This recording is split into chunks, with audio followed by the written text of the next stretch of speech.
only one I praise you. Yahweh, I give my life to you. I love you more than anything. I love you more than anything. I love you. Yahweh, I give my life to you.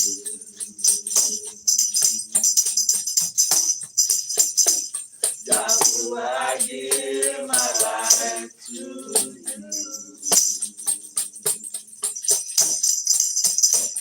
Yahweh, I give my life to you.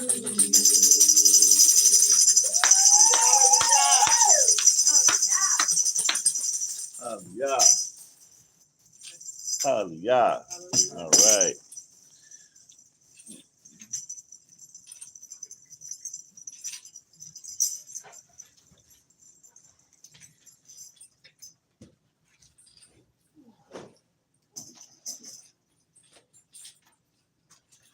All right.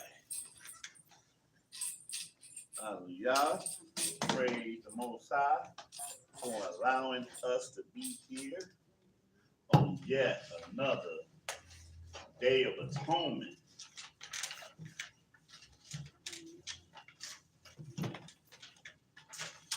This is by far my favorite observance, my favorite High Kodesh Day. I think it's interesting that in most cultures they have what they call holidays. But if you notice that every single one of the holidays are all self-serving. Are they not? Every last one of them, all self-serving. We look forward to those days because we got stuff coming. We got real good music to dance, good food, good drink. Everything about our carnal dynamic seeks after that. But when it comes down to the Most High, He has a place for that. But at the end of the day, it's all directed toward Him. It's all directed toward the Creator, the one that created all things, the one that gave us life, the one that gave us good laws, good statutes, good judgments, good ordinance. We are one. Now, one of us is higher than another one on these days that we observe. But then He gave us this day to observe as a reminder of, of how we need to seek perfection through His will, through His way, that we need to not celebrate who we are, just like the society that we live in, right? Hey, this is my belief. This is where I'm at. This is how I feel about it. And you need to respect me for whatever it is how I feel, whatever it is that make me who I am, that's who I am. No apologies whatsoever. No apologies whatsoever. But the Yah that we serve has a way that is righteous, that is perfect. Does that make sense? And this day kind of reminds us that, that in our own way, we come up short in it. Okay. And that we need to do the best that we can do to get back into the spirit of the Most High, the spirit of Yah. So, in our Father's mercy and our Father's grace, Because see, that's another misnomer that we've been led to believe that grace came in the New Testament, so to speak. And that's not true. It did not originate in the quote unquote New Testament. And we're going to read that concerning the Day of Atonement. And at the same time, we're reading about how it did not originate in the New Testament. We also know that New Testament, historical New Testament believers, they observe this day as well. This day that never ceased from being an observation from the Most High. Nowhere in the scriptures can we read that this observation was nailed to the cross. Matter of fact, it's because of what happened on the cross that we continue to observe this observance. And that's what we're going to read. So let's start this off today. We're going to start this off in, hold on one second. I'm sure we're going to start this off at Leviticus, the 23rd chapter. So let's turn our attention there.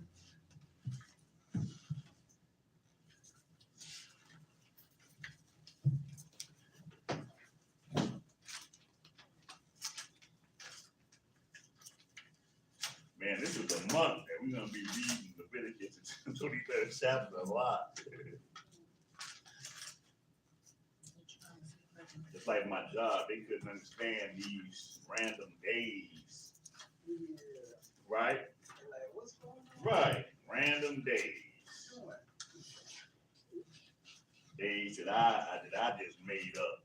Yeah, I want to take this day off. I want to take that day off next week. Next week I want to take this day off. Okay. Bear with me. It's funny. I just saw something like that in my job yesterday. They didn't want anybody taking any more days after I took mine. They don't want nobody taking the days. Yeah, because some people were just taking them like, just, I guess maybe they were just calling, but I put all mine in advance. Yeah. And I did them all at one time. Yeah.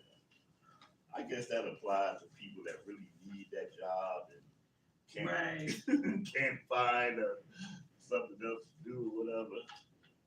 Yeah, today any job tell me not to take no more days off. Yeah, that's the day I'm leaving. See you later, bye. Yeah. Man, you know, I got it. I'm gonna tell you, I got a T-shirt to say this. No, I need to have a T-shirt to say this. I say it all the time, and that is, I was eating before I started working here. Huh? Mama Jack said, I came here to look at it, I'll leave here. Right. But I guarantee you, no lie, that I was really eating before I got here. Before I ever knew this place exists, I was definitely was. That is God's honest truth. Yeah. Tell grown people that they can take time off. But then if you want to take time off, you ain't got nobody to answer to. No, because you the manager. Yeah, you ain't got nobody. So your time off is way more important than my, measly time off. I had an employer tell me, I don't want to get too sidetracked, y'all, but we got time. I had an employer to tell me that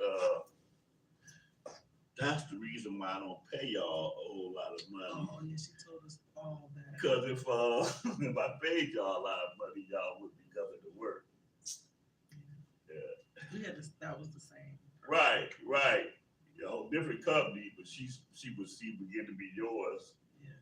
After I was long gone. Yeah. Yep. That should have been my last day there too. For real. Oh, that's what's up. But I don't get paid what you get paid. So you must have a much better work ethic than I got. That part. Man, stuff that people say, I tell you. Anyway, y'all, Leviticus 23rd chapter. Start this off at the first verse. And Yahuwah spoke unto Shemaiah, saying, Speak unto the children of Yahshua, and say unto them, concerning the feast appointed times of Yahuwah, which ye shall proclaim to be holy convocation, even these are my appointed times. Now, I want to point something else out here. He said, speaking to the children of Yahshua. When he says speaking to the children of Yahshua, it does not leave anybody out that serves the Most High. The problem is that most people don't understand that this entire book is to the covenant people, Yahshua. It's to them. So, whatever applies to Israel applies to everybody that serves Yah along with Israel. And the reason why I have to make that point is because people that don't know no better, but think they do, will read that and say, well, brother, I'm not Israelite, so this don't apply to me. Right. You're not an Israelite because you claim to be a Christian. You claim to be a Baptist. You claim to be some other title that you want to call yourself. Right. Right. But see, none of the things that you claim to be is really in the scriptures. None of the things that you claim to be, the Father didn't make no covenant with whatsoever. So, unless you understand that the Father is dealing with the people throughout the entire book, then you will get lost in the sauce when it comes down to this right here. So, those who serve the only true creator of heaven and earth, they know that this applies to them. Because when you say that don't apply to me, you're saying, well, hey, I don't recognize what the Father commanded point blank in the story. So you're outsider. Yeah, you're outsider. If I wanted to be Catholic, and then I read a book, and whoever the God the Catholic is, he's addressing the Italians or whatever, I'm not gonna think it don't apply to me because I done converted over to the Italians' religion. Huh? Oh, that don't apply to me. Wait a minute. No. I want to serve the Elohim of the Italians. So if it applies to them, it applies to me. Or if I want to be Hindu, and if I read their book and say this is to all you Indians or whatever, it's gonna apply to me too. Because I know that the Hindu began in India. And so if I'm joining myself to Hindu, I'm joining myself to the people that the religion was based out of. The culture. Or if I join myself to an Asian religion, which most of the martial arts that we know, Asian martial is steeped from a Asian religion. Historically, that actually comes from us, the martial arts. Right. But in terms of modern martial arts, they got an idol associated with it. So yeah, historically it do, absolutely. Idol. And you know what? Don't say us. Say, huh? Westerners. Huh? Say Westerners. No, just say black people. Cause they could be ham. How you know they're not ham? Yeah, no, I mean, you know what I mean. Shit, huh? Or melanated. Right. Melanated people, I would say. Yeah. Matter of fact, they could be J-Fat too, because all J-Fat is not. Well, they're Or not. melanated too, yeah. Right, exactly. Especially if they left from that region, Right. you know. But anyway, the point is that he's speaking to those who serve him. And in this case, he's speaking to Yahshua because at the time that he gave us this, we were a nation. And the nation began as a what? A mixed multitude. There were not Israelites in other places pretty much during the time that this is given to us. Okay? So if you serve the Most High, you are observing his set apart days. All right. So we're going to mention the first one, verse 3. 6 days shall work be done, but the seventh day is the Shabbat of rest and holy convocation. You shall do no work therein. It is the Shabbat of Yahuwah in all your dwellings. These are the appointed times of Yahuwah, even holy convocations, which ye shall proclaim in their seasons. And when we talk about convocations, that's very important because we are convocating right now. We're not sitting at home by ourselves and saying, oh, we're keeping this, whatever. Convocation is a coming together of an observance. Some people lose sight of that. They think that, oh, I'm sitting at home, this is the same thing, whatever. No. Convocate is the people coming together to observe this. Just like Yahshua. Huh? Just like Yahshua. Okay. Expand. On Shabbat, he would go to the synagogue. Oh, right. Okay. I was kind of lost when you said that, so I needed you to. Okay, right. So you referring to what he did, as we can read about in Luke the 4th chapter. That's right. He wasn't sitting alone by himself. Interesting enough, he wasn't even just sitting with his few disciples or whatever. He went into a synagogues as he did every Shabbat and build with the people. That's an excellent point. Mhm. Excellent point. So we got to keep that part in mind when we read about convocations. And I'm like, even if you are in a city or place, and find some people there that's observing it. You check this out. You may not even agree with everything that they teach, right? But it ain't for you to get mad because they teach something different from you. Because we all know in part and we prophesy in part. So you can't get upset that they might teach something different than what you believe. You might be there to eventually, through the Spirit of Yah, lead them the right way. That's what I say about people. I say that about a lot of celebrities because, you got certain people that do certain things. You're like, wow. I'm like, man, the only reason why Denzel Washington did what he did because he ain't heard from you yet. The only reason why, huh? Absolutely. Because we know we kind of quick to feel some kind of way about people that do certain things, but people do things based off of their own understanding. Simple as that. Yeah. It could be as wrong as all day long, but the point is that until you have had a chance to talk to them and build with them and try to guide them the right way and show them the right way, you let these people alone, let them deal with their own thing because we're not the judge. All we can do is get ourselves together. Okay? But my point is, that's just one way of just understanding. People do what they do. These preachers be preaching what they preaching. A lot of times because they have not had you to come and show them the error of their ways. All right? That's why Yahshua said certain things in regarding that. All right?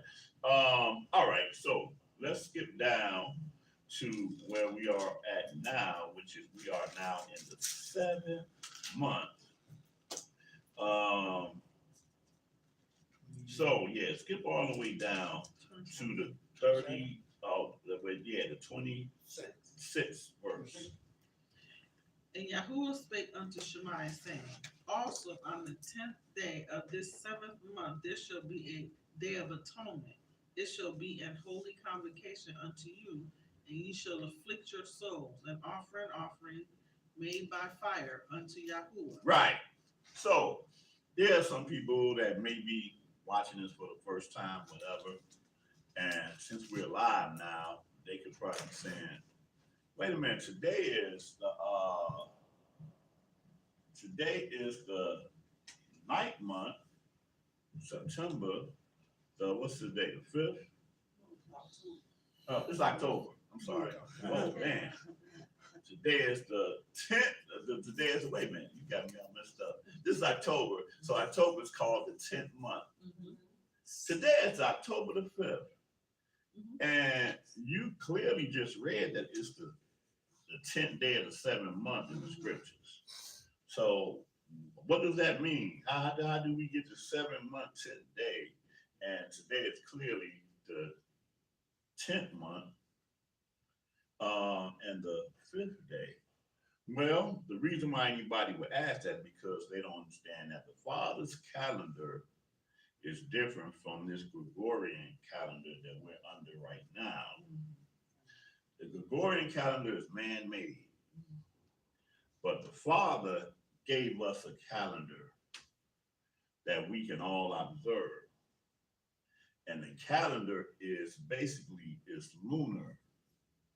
It's lunar because he created the lights in the heavens to be for signs, seasons, days, and years.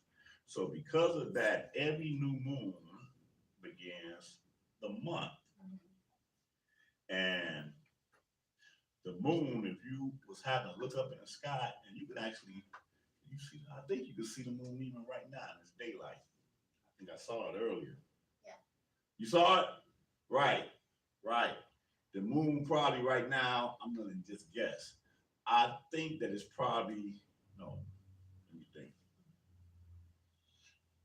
Like somewhere in the western, Right now. eastern sky right now.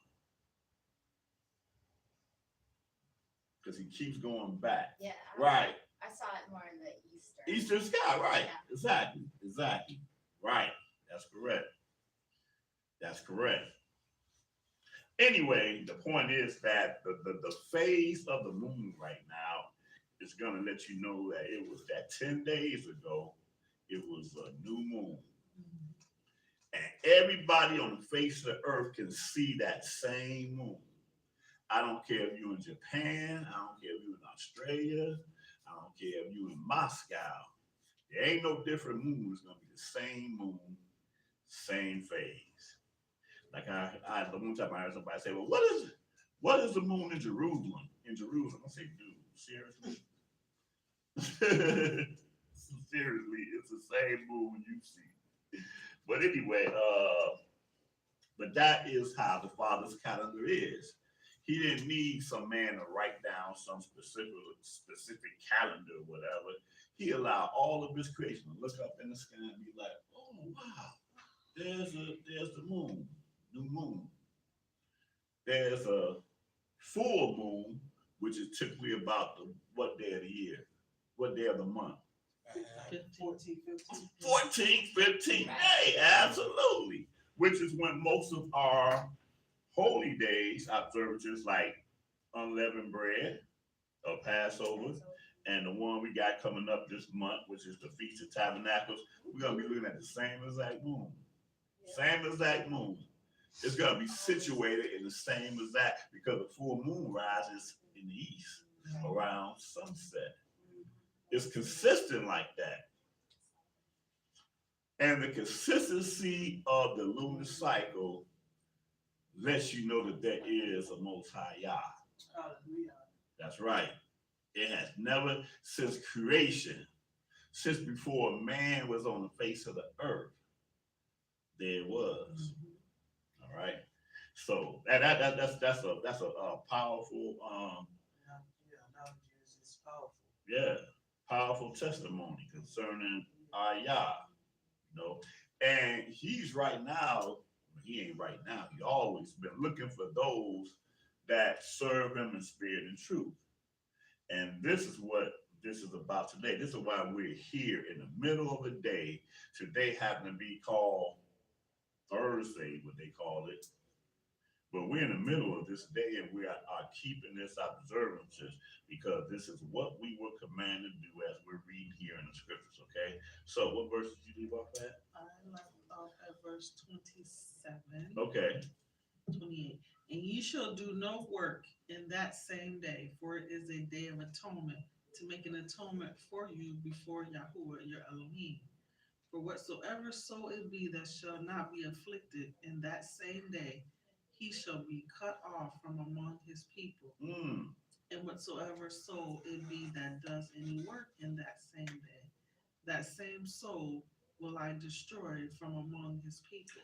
Now, with understanding, you have to understand that the whole dynamic of an atonement is a payment that's being made for wrong that was done. That sounds like grace to me.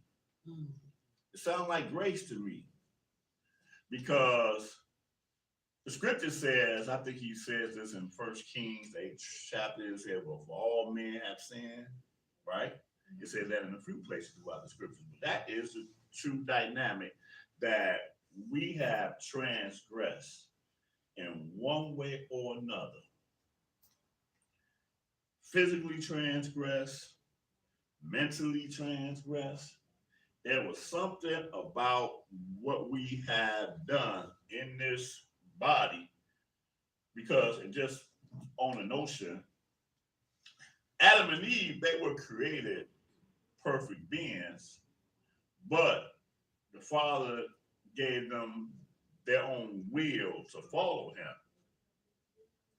Because this was a thing that was going on between him and Satan. And I ain't want to get too deep in that, but as we can read in the scriptures, Satan had to try to cause this flesh that was made a little lower than him to transgress the Most High, since he couldn't do it. And he caused man to fall by deception. And since man fell, because Adam and Eve, they were created to live forever. They were not created to die. They were not created to die. But because of deception, sin entered into this perfect creation that the Father created for us. And we are all, every last one of us, was born in this sin, in this transgression. So now as servants, not servants, as seed of Adam and Eve, the Father have awakened some of us to understand that the way of this world and all of its religions and idols and traditions don't line up with what I gave Adam from day one.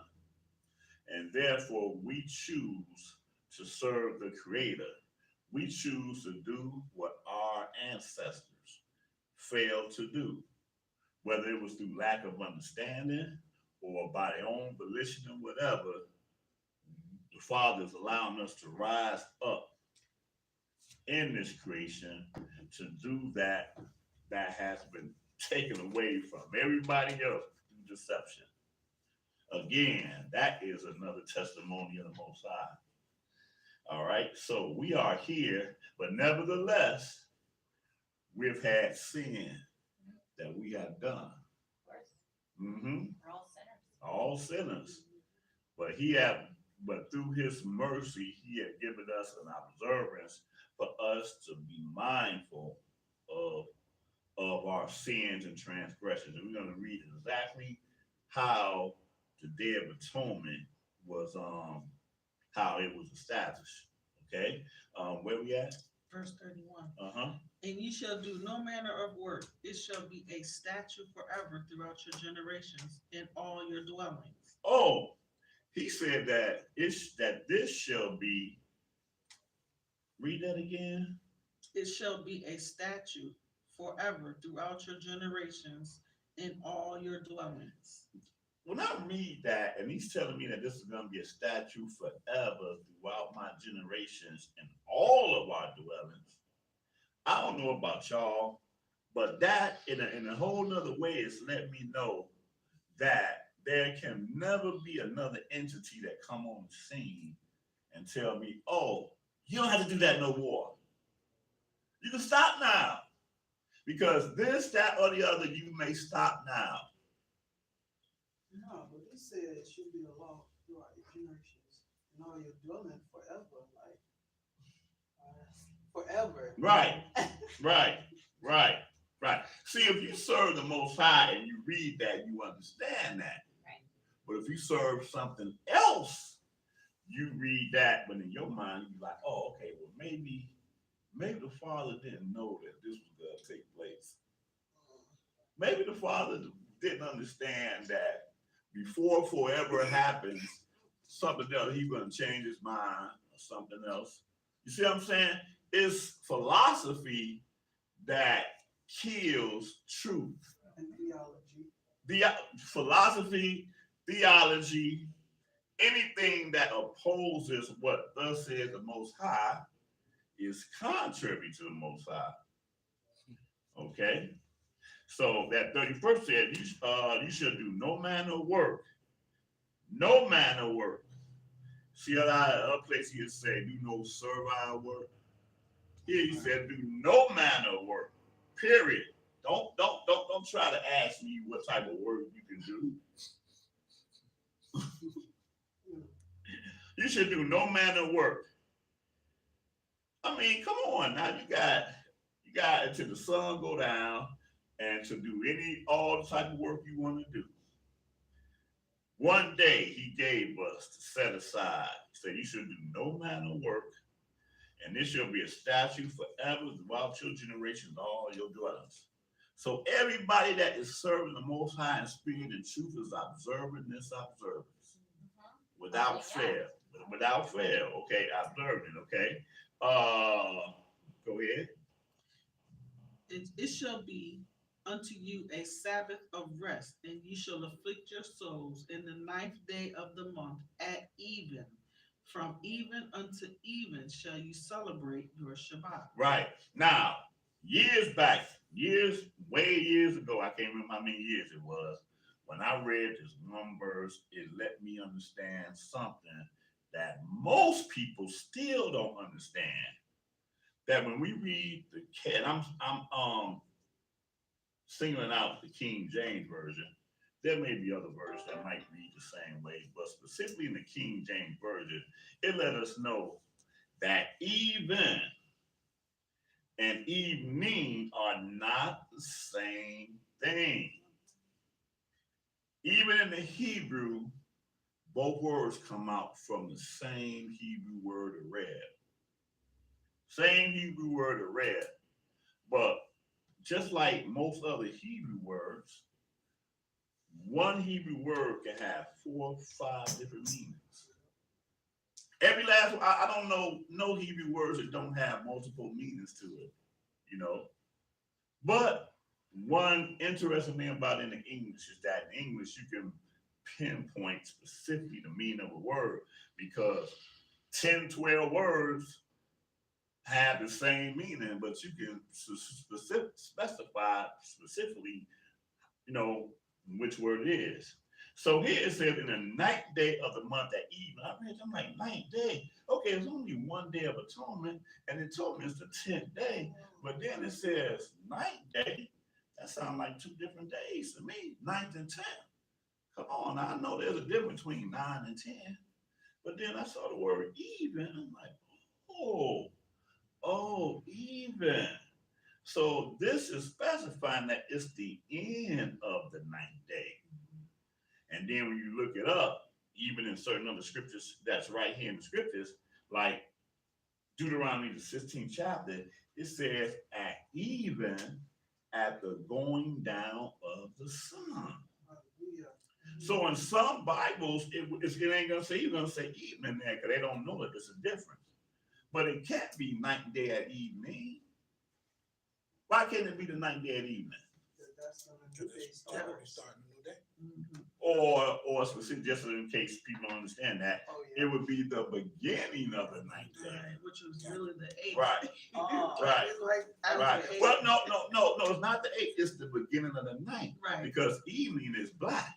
right. No, I get what you're saying. Right. It's just in my So if it brain. said 9th day at evening, if your Bible reads 9th day at evening, it's giving you the wrong understanding. Right. Because 9th day at evening will be the beginning of the 9th day. So now we are talking about 2 days. Right. Because you got the beginning of the 9th day at evening, darkness. Then you got the daytime of the 9th day. Man, where does 10th day come into play? Mhm. But understand that even is the end of the ninth day. We're still only talking about one day. Because it's like the Messiah. As an example, uh, he went into the grave on the 14th day at even the end of the 14th day. When you study into the scripture, especially when you read the verse in John, you will find at the time that he was up on that cross, it was Passover day. It was the preparation of the Passover. Because see, Passover is not a whole full day. It's not a day, it's only a moment of the day, which is the end of the 14th day. 14th day at even, which you can read in the fourth or fifth verse of the same chapter that we're reading in. A lot of people don't understand that. But the 15th day of the first month is called the what? Feast of unleavened bread. Yeah, peace on that. Yeah, And let me see how I read it. It says the that's right. Let me see if that was 14. And on the 15th, okay, on the 15th day of the same month is some places it says the first day of unleavened bread. But right, it's a feast of unleavened bread. Not two different observances. It's the same observance.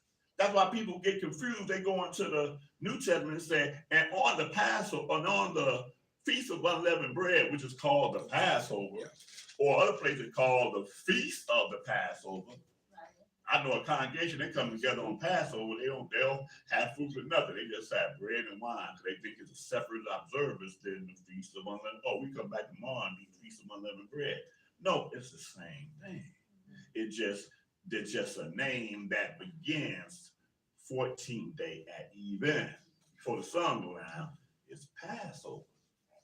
Just like yesterday at even, we could have gave a name for that observance at the going down of the sun, but we don't. We just begin to fast. Does that make sense? Very much. If it don't make sense to anybody that's watching this, man, watch it back, play it back slow, and you will get it. But the point is that, matter of fact, here's the point.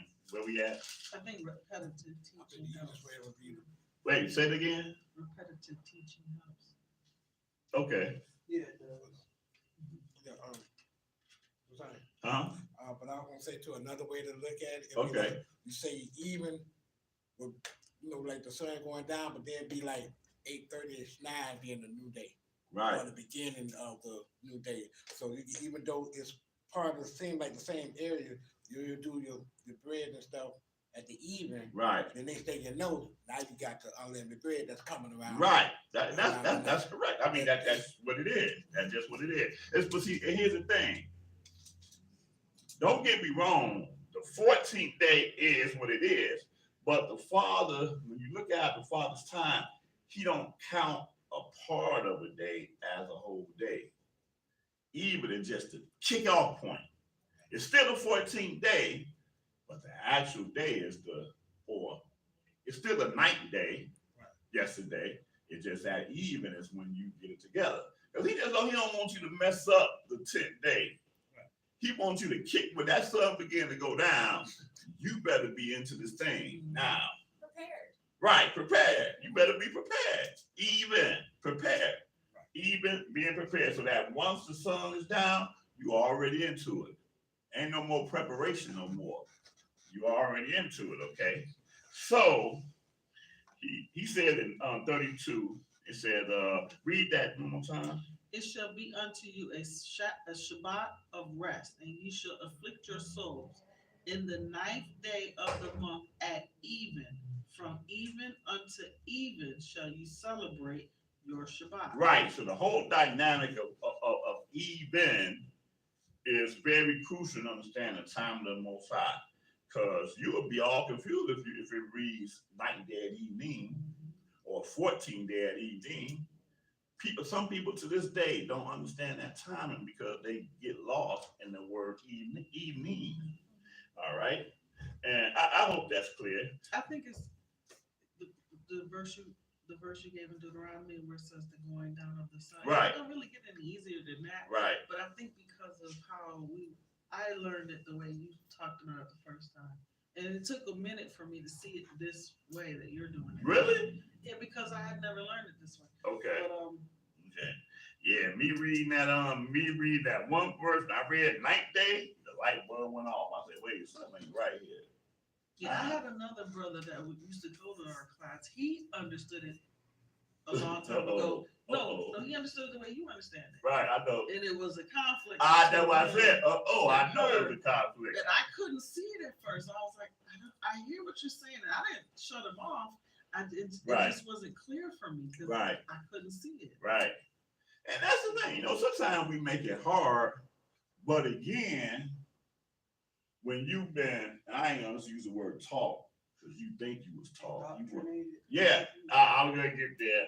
But we say taught, but you weren't taught, you was told. You was told and you believed it, which i.e. indoctrinated. And once you indoctrinated, that's what makes it hard. Mm-hmm. See, read these scriptures with fresh eyes, and you'd be surprised how much you get. It's like earlier we read, and this shall be forever throughout your generations. Only indoctrination is what's kept you from saying, oh, wait, it ain't really forever. We ain't got to keep this no more. Only indoctrination could make you think otherwise. But if you read this with a fresh eye, say, I'm serving the Most High, I want to do what he said. You read that, you be like, oh, man, I ain't been doing that. Yeah, you repent. Repent, right. That's That's right. Repentance. Not trying to come up with some lame excuse to why you ain't been doing it, why you wasn't doing it, and why you ain't gonna do it. All right. Let's read the definition of when it says afflict your soul. Okay. We're gonna find that in the book of Isaiah, the 58th chapter.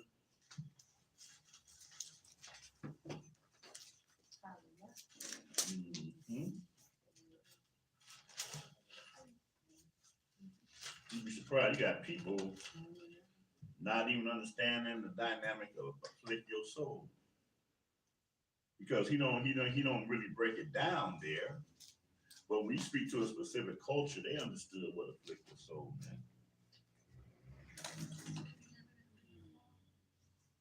Isaiah 58th chapter, and let's begin this at the first verse. Cry aloud and spare not. Lift up thy voice like a trumpet and show my people their transgression and the house of Yaakov their sins. Usually I read this, I make a specific point to the Israelites, but I'm going to make another point today regarding this. In connection to this observance that we're having, the Day of Atonement, because we all have committed some sin contrary to what our Father required of us. This day, or anything that the Father gives us as grace or mercy, does not take away from the fact that the Father does not want sin to be among his people. He does not want his people to be transgressing his laws. So in that dynamic, when he's saying this, Father have a certain level of I was going to say emotion, a certain level of urgency when he says, cry aloud, spare not, lift up thy voice like a trumpet and show my people their transgression and the house of Yaakov their sins. Because at the end of the day, I don't want my people to have no excuse to why they're doing all these things that they're doing. No excuse whatsoever. And this is the job of the elect to absolutely show our people what thus says the Most High. All right, so I'm just going to leave that at that. I ain't going to go into my other point with that. But just understand the Father's urgency and him not wanting the people to be transgressing.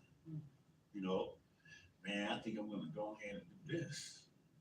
Because when the Day of Atonement rolls around, I'll be good. That's not the mindset that No, he no, wants us no. to have in terms of that. That right there was grace. But see, a passage that people confuse again in Paul's writings, I'm just going to quote it. You are not under the law if you're keeping the law. Huh? Say it again. Yeah, you're not under the law if you're keeping the law. You are not under the judgments of the law if you keep the law. So I would like to be keeping the Day of Atonement. And as I keep it, I started opening up with prayer. And I kind of forgot it. But I do pray that whatever sin and transgression that I've committed, aware or unaware, that the Father will find mercy in me and get me out from under that transgression. Right?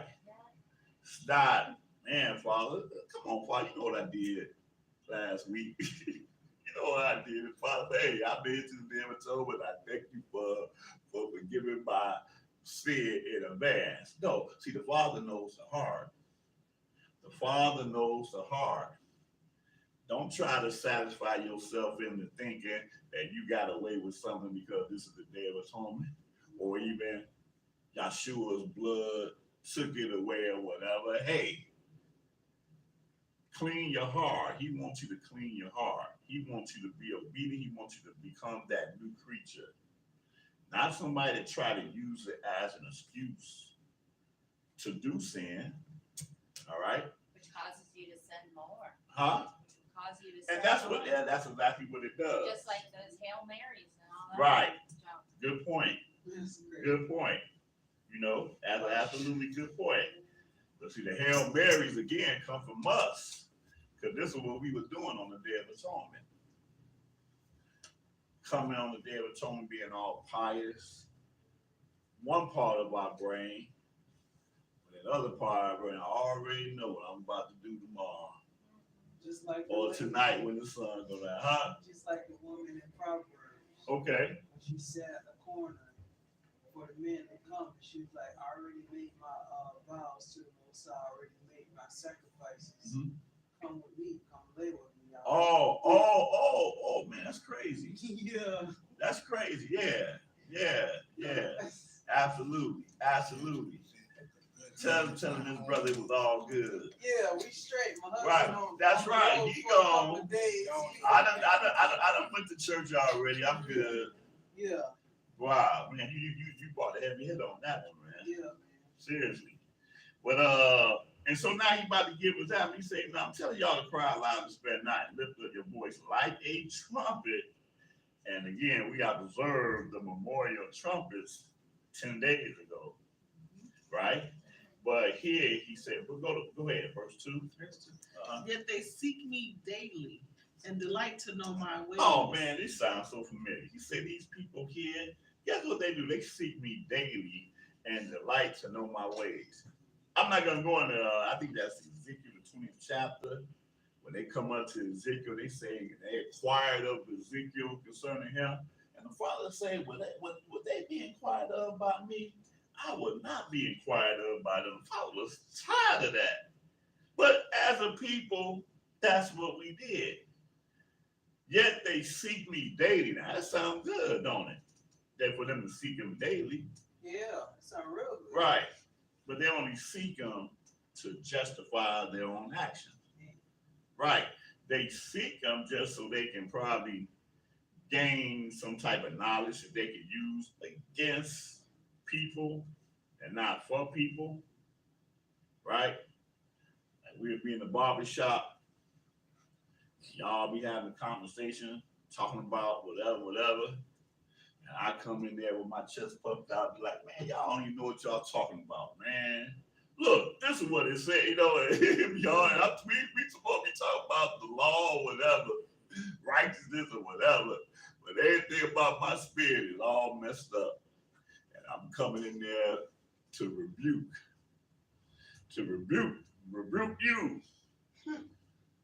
You ain't got nothing. You ain't got nothing either, man, because all y'all foul.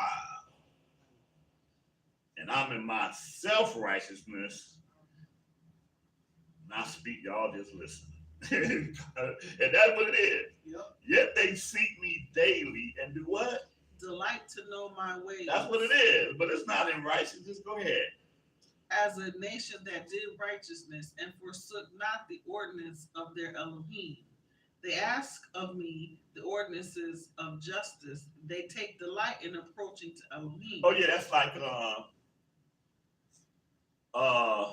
good master, what must I do to have eternal life? You know, I want you to understand my dedication, my zeal, good master.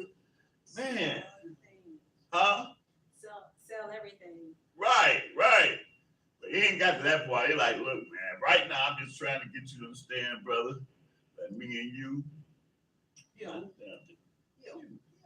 man, what good thing must I do to inherit eternal life? Matter of fact, what was her name?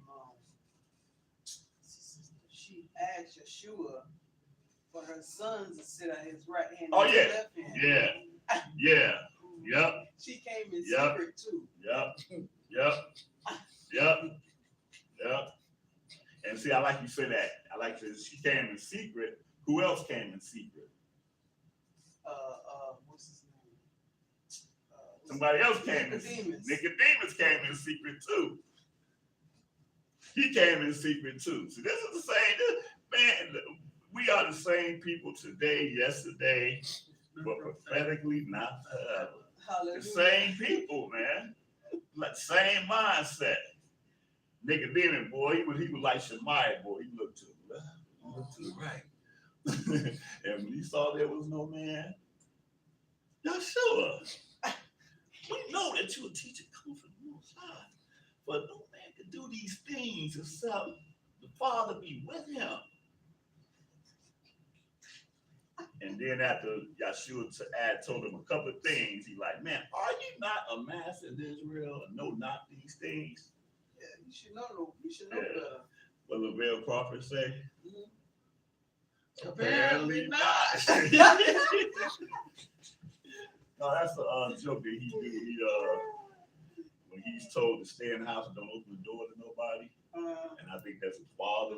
What are you doing? Dedicated. You heard that? Yeah, I remember And that. he said, "Man, open the door, man. I live here." He said, "Apparently not."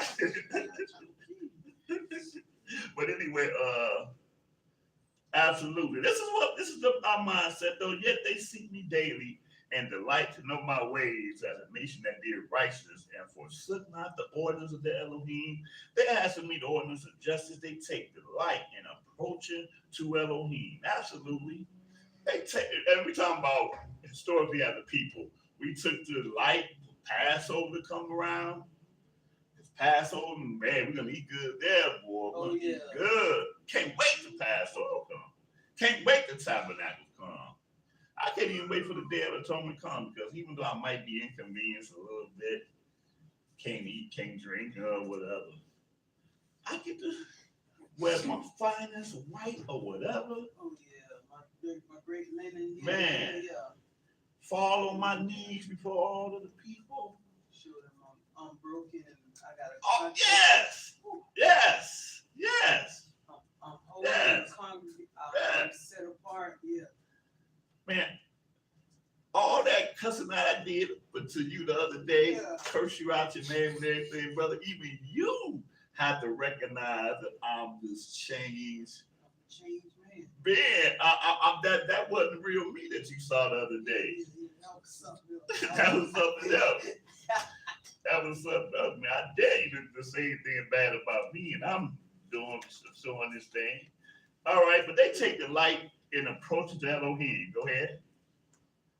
Why have we fasted, say they, and you see not? That's right. Why am I even fasting? And you don't even see it, man. Am I doing this for nothing? Why? Go ahead. Why have we afflicted our soul, and you take no knowledge? Right. Behold, in the day of your fast, you find pleasure and exact all your labor. Right. So the point is, the only reason why I read this, because I would read the whole thing, but I'm going to move right along. I just read this to show that when he says, why have we afflicted our soul? And he says, no, why have we fasted? They say, and he said, wherefore have we afflicted our soul? So they're the same thing. Right. Right. So to afflict our soul is to fast. No bread, no water for this period that as our week appears to be flesh, it ain't, no, forget about the week being flesh. It's about the carnal nature that we have in desiring to be fed physically and to drink physically. We're focused on first our sins that we have to have removed far from us, and the spiritual growth and understanding what this observance is supposed to be about. It's supposed to be about recognizing where you fall short at. Father, where really do I fall short at? Father, man, take that is offensive to you out of me and just forgive me of my sins, and I am gonna have a better conscience based off of what you have done for me and given us this mercy, and walk worthy of this grace. See, that's another thing. We get baptized without knowing that you got now you got to walk reflective of that baptism you got. Yes. Not, oh, Father, he done removed my sins and now I'm good. All the stuff I used to do, he done took it away from me.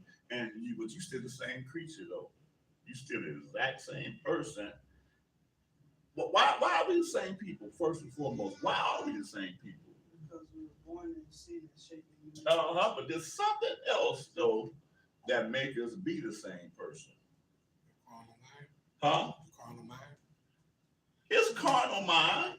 It's carnal mind. I ain't taking away from none of that, but it's a real main thing that caused us to be the same person. Oh, you know. Rebellious nature.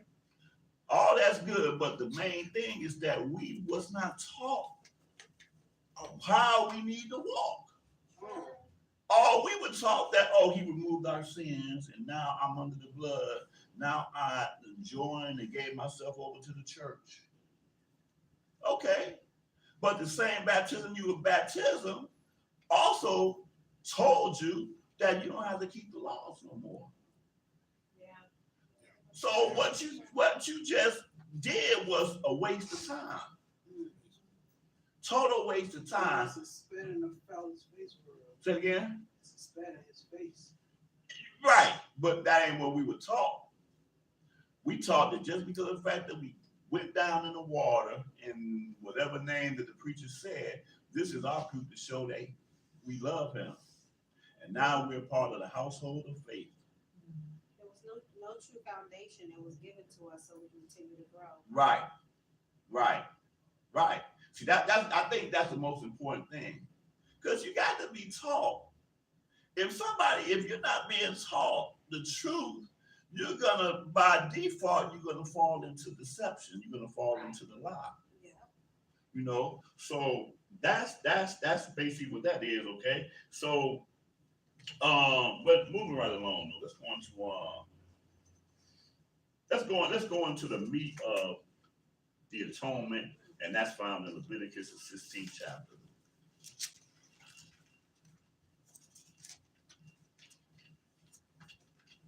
Little do people know that in truly understanding this atonement is understanding Yahshua's sacrifice.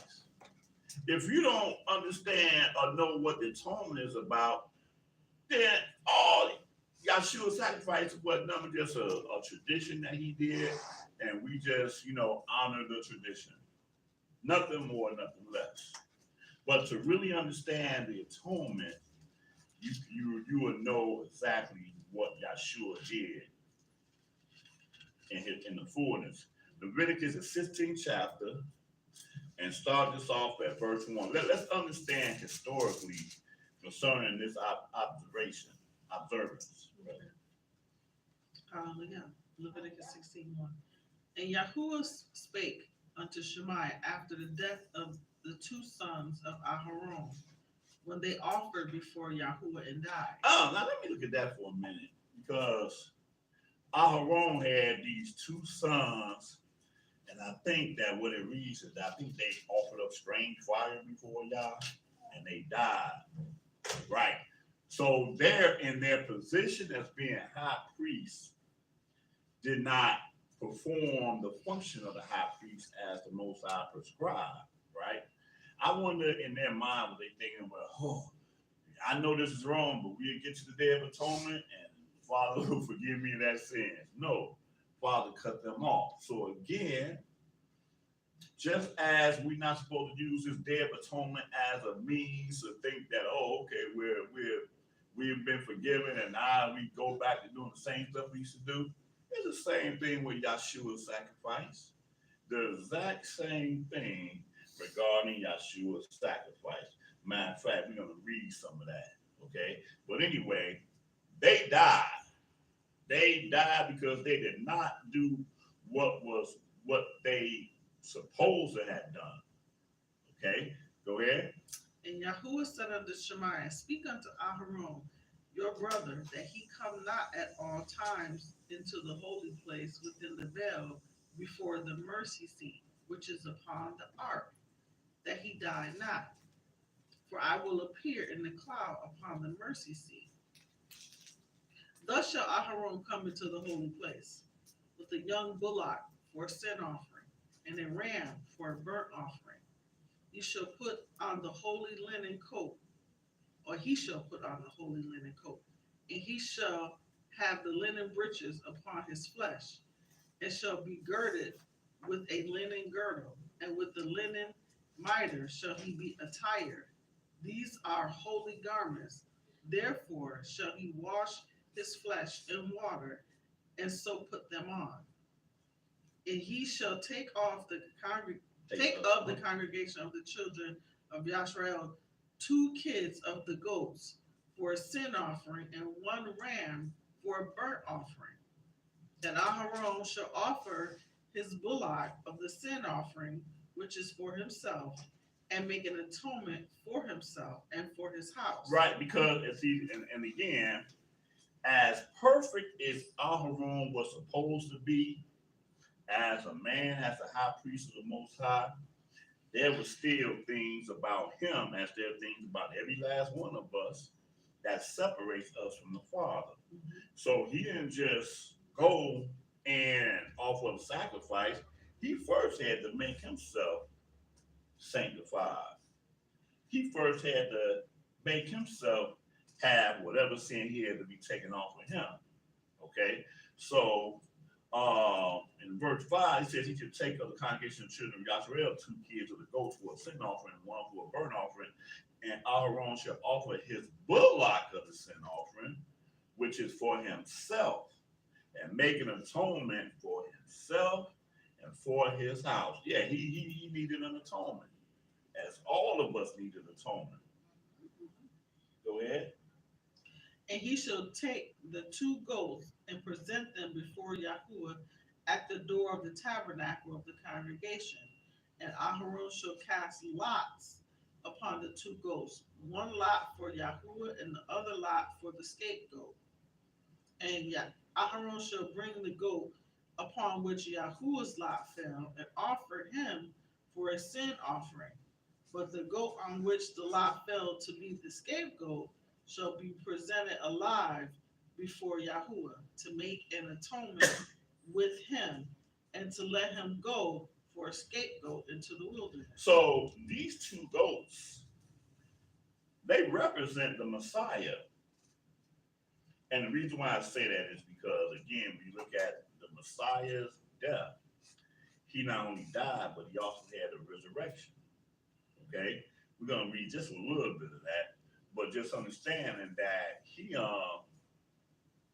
well, first of all, he died by the hands of the Levitical priesthood. Right. Okay, first and foremost. Mm. Right. And then as one goat died and was given up to the Father, The other goat was called the scapegoat. What was the purpose for the scapegoat? Again, For the sin, to be free, like all his charges and everything against him was to be, hey, just go on. or against the people collectively. Right. It was all put on that scapegoat. and it's funny, when you see the Baphomet thing, Mm, it's a goat, half woman, half man. Okay. It's like, they perverted. that's a lot of halves. Yeah, right, they perverted they perverted Yahshua and made him some kind of, Right. uh, Defile the whole meaning of what the Yeah. goat is supposed to represent. Exactly. Right. Uh-huh. Mm-hmm. No. Satan always put in place a what's the word for it? Put in place a substitute. There's another word for it that's even more better than substitute. I can't think of the word. Let's say copycat. Oh, okay, that's a little bit better actually. Copycat. He always had something in place to deceive the people by. Absolutely. But here again is understand that there were these two goats. It wasn't just one goat, because the one of the goats represented all the sins of the people that was put on it, and it went into the wilderness. That's why it was called the scapegoat, right? Uh-huh. What verse do you leave off of? Oh, verse 10. Okay, so you about to say it. Go ahead.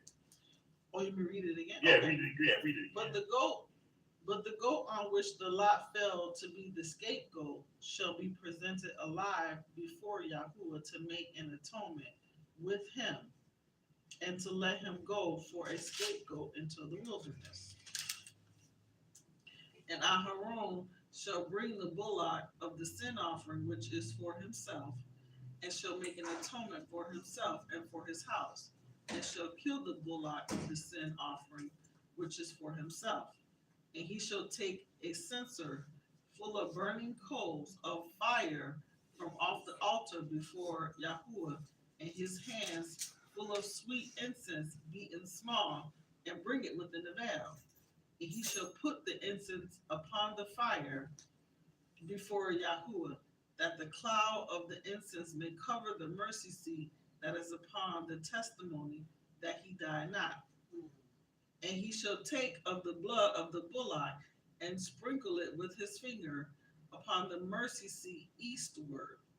And before the mercy seat shall he sprinkle of the blood with his finger 7 times. And just as a note, with Aharon being the high priest, right? That's a very lofty position to have among the people. And I'm sure that there are probably other men that desire to have that position, which is foolish. That's a lot of stuff you got. It's a lot of responsibility, and that's what we do. We don't see the responsibility aspect. We just see the title with an aspect. That's a lot of Right. You before the Most High. Right. But Like, he said, that ain't look, nothing to play with. yeah, he ain't nothing to play with. Because he said, look, he said, and he shall put the incense upon the fire before Yahweh, that the cloud of the incense, because that's what happens when you burn the incense, may cover the mercy seat that is upon the testimony that he died not. See, I'd have read something like that and been like, oh, you got it. Yeah, I'm you sure. got it. You I'd got it. rather be them outside of the Right. tent. Absolutely. Absolutely. I don't want no You part look of for that. me, and I'm gonna show you exactly where I'm gonna be at. Yeah. You're gonna be looking past a few people in order to find me, I'd Jack. rather be the dude at the table checking everything. There you go. There you go. But you know what? And it's the same thing that the scripture says concerning Maureen. You like the judgment of a Maureen is gonna be way more intense than so it ain't no joke. It No. really ain't no joke. Especially in the dynamic of just being able to teach the truth. So Yeah. if I can't see it written in here, line upon line, precept upon precept, without question, if y'all think that there's anything that I taught that's questionable, please let me know. Please let me know. Please do not accept everything that I teach and not have an understanding of it. Please let me know because I refuse to do that because I don't want to die this death. I don't. I really don't. That's real. Yeah, I don't care nothing about somebody seeing me and say, "Oh man, that's he the best teacher," whatever. That matters not. That does not. I'm telling you, it don't matter. But to be responsible for teaching something that the Father did not put in His Word to teach, that's what's going around. Yeah. That's what's going around. That judgment is heavy. Yeah, but some people don't have that fear. And they were told something by somebody, and now I'm teaching it. Like, they playing too. Playing like these Israelites on the street. That they, when you see them and they have the first thing that you see with them be that chart, the chart. You know doggone well that chart don't have no validity to it whatsoever. But I have it here because I'm trying to show these brothers that I'm part of them. Not accurate. Right. If I asked you anything about this chart to show me truth, you couldn't even prove anything on that chart to be true. Period. Point blank in the story. But yet, I don't care. I got to, show the brothers that that I'm with them. I'm with the elders, whatever. But anyway, where we at? Verse 15. 14. I read. Yeah, we 14. And he shall take of the blood of the bullock and sprinkle it with his finger upon the mercy seat eastward. And before the mercy seat shall he sprinkle of the blood with his finger 7 times. That's a lot to remember. Yeah, you know what? It's funny when I seen that 7 times, right? And he just tell them 7 times. Whether you understand what the 7 times mean or not, do it 7 times. And the first thing I thought of was, again, when I was thinking about how the Father gave us the covenant in the 3rd month, but then we observed the memorial trumpets in the 7th month. That term 7, which we know they say it means what? Completion. Right. But it's something that the Father holds to high regard. Right? Because again, Revelation, we read 7 seals, followed by 7 trumpets, or 7 vials, depending on which chapter you read, the same thing. But that 7 is a very significant thing. So when he told him to sprinkle the blood with his finger 7 times, he ain't going to no explanation of what the 7 mean. Do what I tell you. In time, if you don't know it already, you will learn it later. That's how the Father operates. Right? Just like we was talking earlier, I forgot what lesson it was. I was talking about just like children. When you tell children to do something, they need to do it. Yep, right. They don't need to have a full understanding of why. Because sometimes they just don't have that time. Like, hey, don't go near that stove. Come away from there. I'm still going. No, okay. But I told you not to go there, and now you have to reap the consequences of being disobedient. That's how the Father operates. Verse 15. Then shall he kill the goat of the sin offering that is for the people, and bring his blood bring his blood within the veil, and do with that blood as he did with the blood of the bullock, and sprinkle it upon the mercy seat and before the mercy seat. And he shall make an atonement for the holy place because of the uncleanness of the children of Yahshua. Okay, real quickly, also, I'm as Father give me these things to just recall. One awesome thing about that is because the people saw that there were these 2 goats, and then they also saw that there was a bullock. They saw that when the priests went into the place that they couldn't go into, that he also had to change his clothes. And when he came back out, he left the clothes that he had to put on in there and came out. But then again, there's a bullock. And see, the bullock also through the eyes of people let you know that, hey, this is the high priest right here, but he is just like y'all. He have to have an atonement just like y'all have to have atonement. You see? we see a man of God. Hey, no, you don't mess with like in the movie Malcolm X when he raised his hand to answer the question, and he said, "Hey, you don't want to mess with him, man. He too whatever." And all the dude is seeing there's some dude standing before the altar with his robe on or whatever, but you assume that this dude is the most righteous thing on the face of the earth.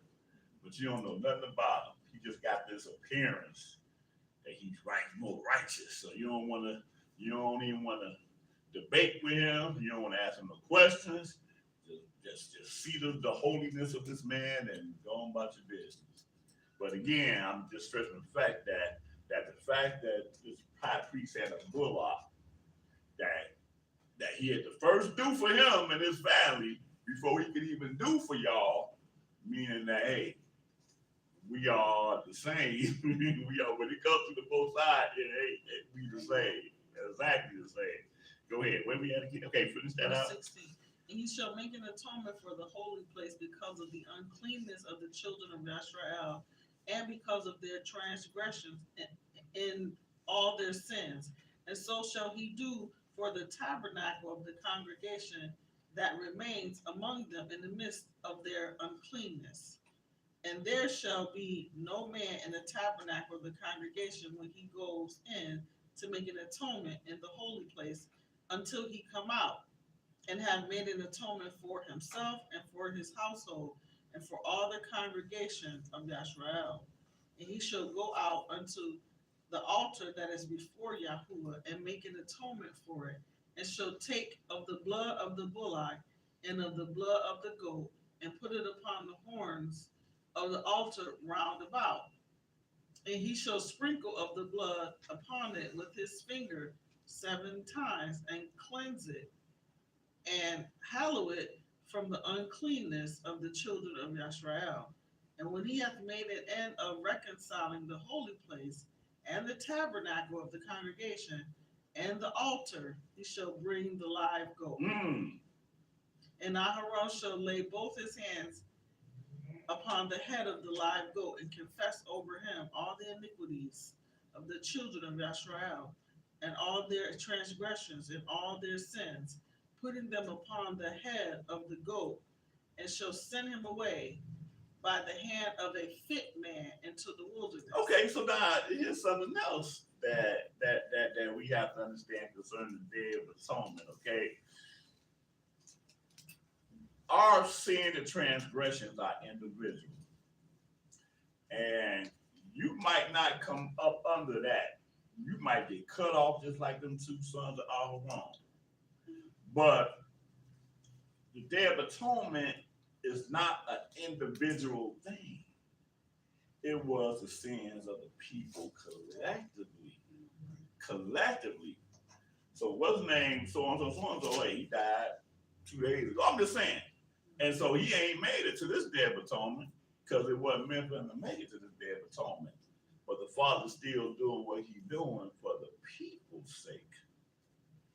So that prohibits, in understanding that, it prohibits us from thinking that you can get away with something.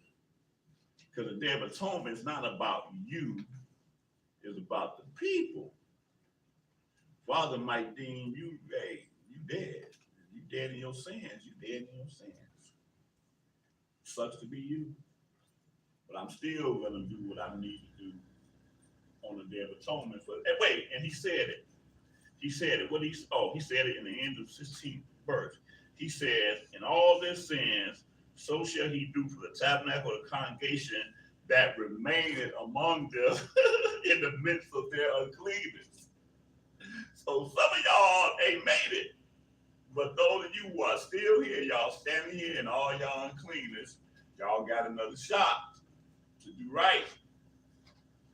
Some of y'all friends and relatives and whatever, they ain't here to be here. So I think that's a deep dynamic to understand. All right. Did that make sense? Yes. Yeah. Okay. Go ahead. 22. Uh-huh.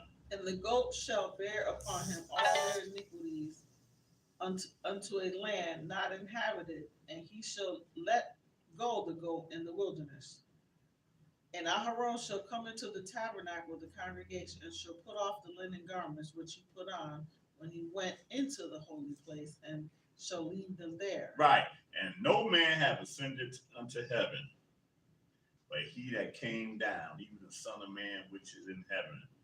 Quoting, I think that was a Nicodemus conversation right there. Yep. John 3rd chapter. So that's a place that was uninhabited by man. Ain't no man been there. That was what the goat represented. The live goat represented going into a place that was not inhabited. Okay, read that 23 again. Sorry. And Aharon shall come into the tabernacle of the congregation and shall put off the linen garments which he put on when he went into the holy place and shall leave them there. That's what you want me to read? No. 22 you said. No, just keep going. Okay. And he shall wash his flesh with water in the holy place and put on his garments and come forth and offer his burnt offering and the burnt offering of the people and make an atonement for himself and for the people. And the fat of the sin offering shall he burn upon the altar. And he that let go the goat for the scapegoat shall wash his clothes and bathe his flesh in water, and afterward come into the camp. Mm-hmm.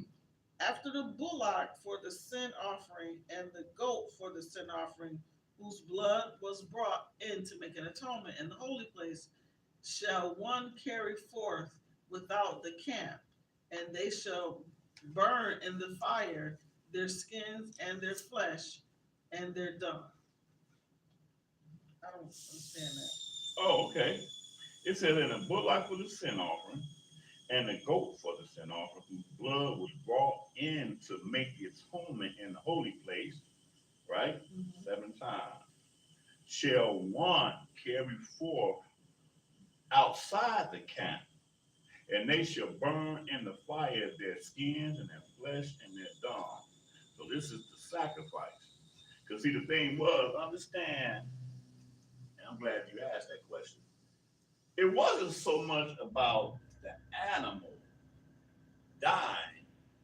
The key thing was the blood that is sprinkled on the altar. Okay?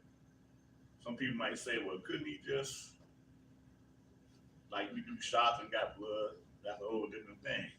But the animals died, and he had to do something with the animals. He just couldn't let them stay in the sanctuary. That's all it's saying. But it was the blood that was needed to be able to make the atonement.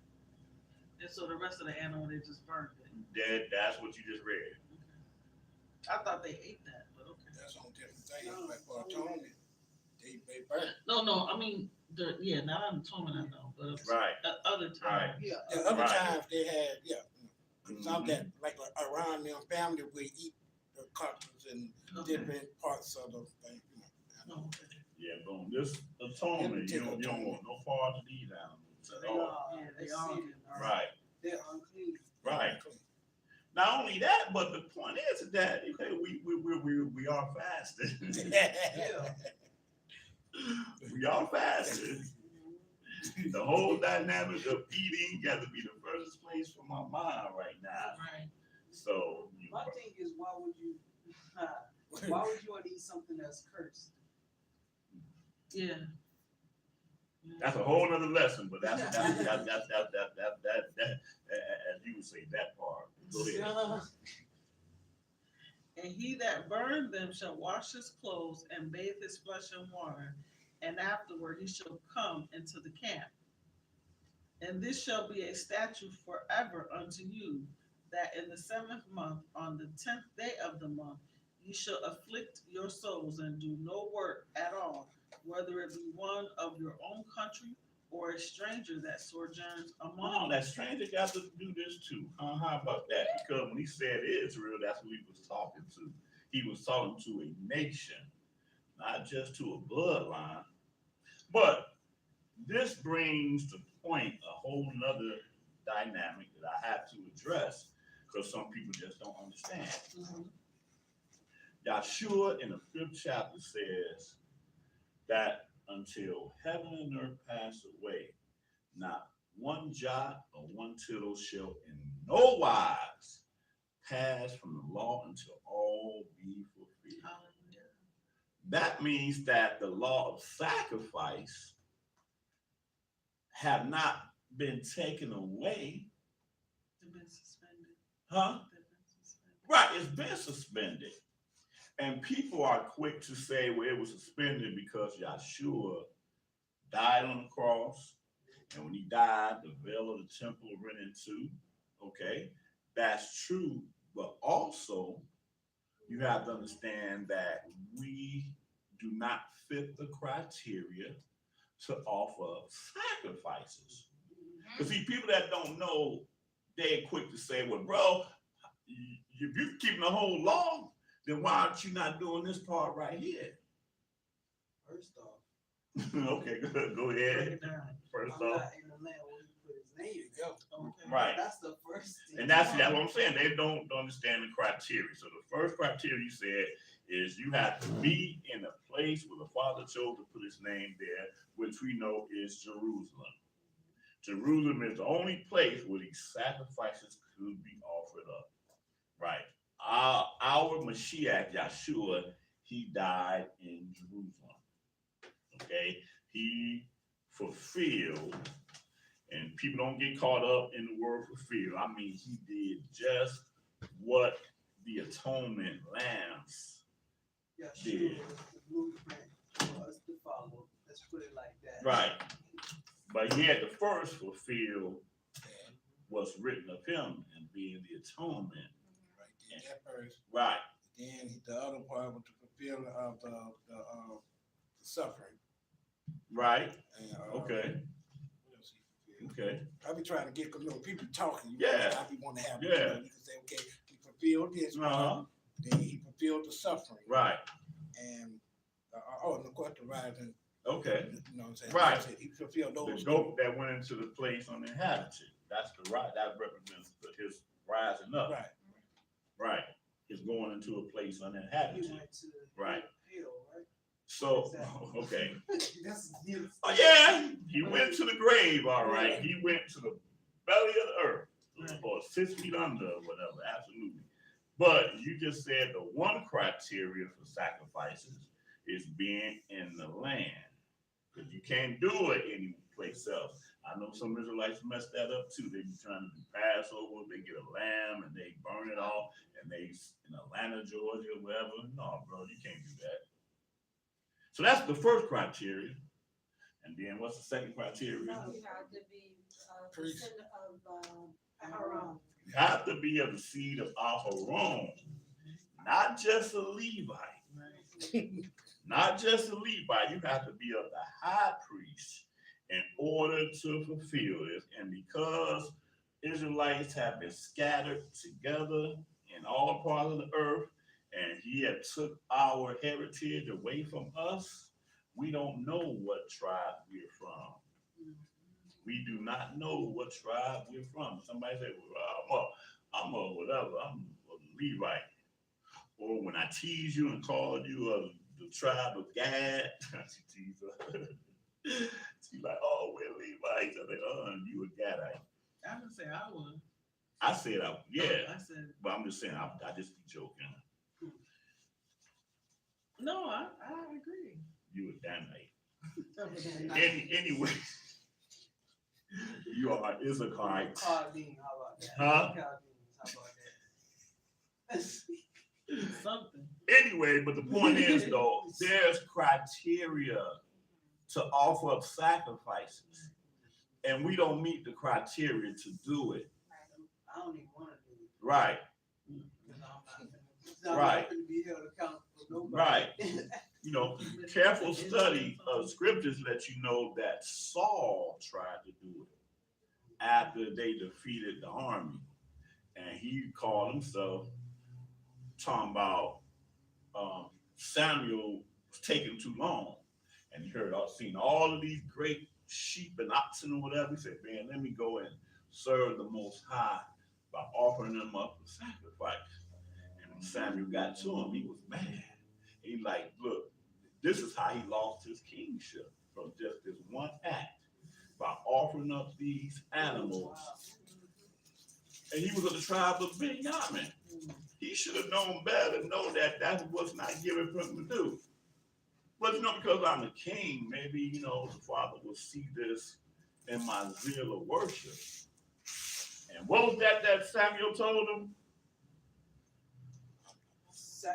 Yeah. Obedience is greater than sacrifice. Obedience is better than sacrifice.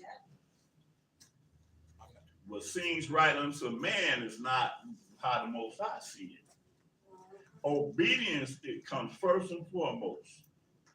Even if you don't understand, again, like that child don't fully understand the dynamic of why I'm telling you to do it this way, you do it this way. Be obedient first, then in time. Just like this right here. I can teach this thing every year, but every year be some new revelation. It's a work in progress. Huh? It's a work in progress. Right, but it just show, but it's just show how alive the Spirit of the Most High is. Because he's always, every time without fail, will give you something to understand it even more. But just imagine, in my first year of observing this, I didn't understand half of what I understood now. But that didn't mean that I didn't observe it. I observed it because if I didn't know nothing else, I know one thing. The Father said to do right. All my generations forever. That's all I needed to have in order to observe it. Even if I didn't never get to understand whatever intricacies that he will reveal later, still observe it. Okay? So again, to make the point again, to bring that point home, we are not under the criteria to offer up sacrifice. We don't meet the criteria to do it. We don't want to be like Saul, right? One thing we know, huh? No, thank you. Right. One thing we know about the Father, he's very specific. That's why we call him by his name and not in the name given to him by people that don't even know who he is.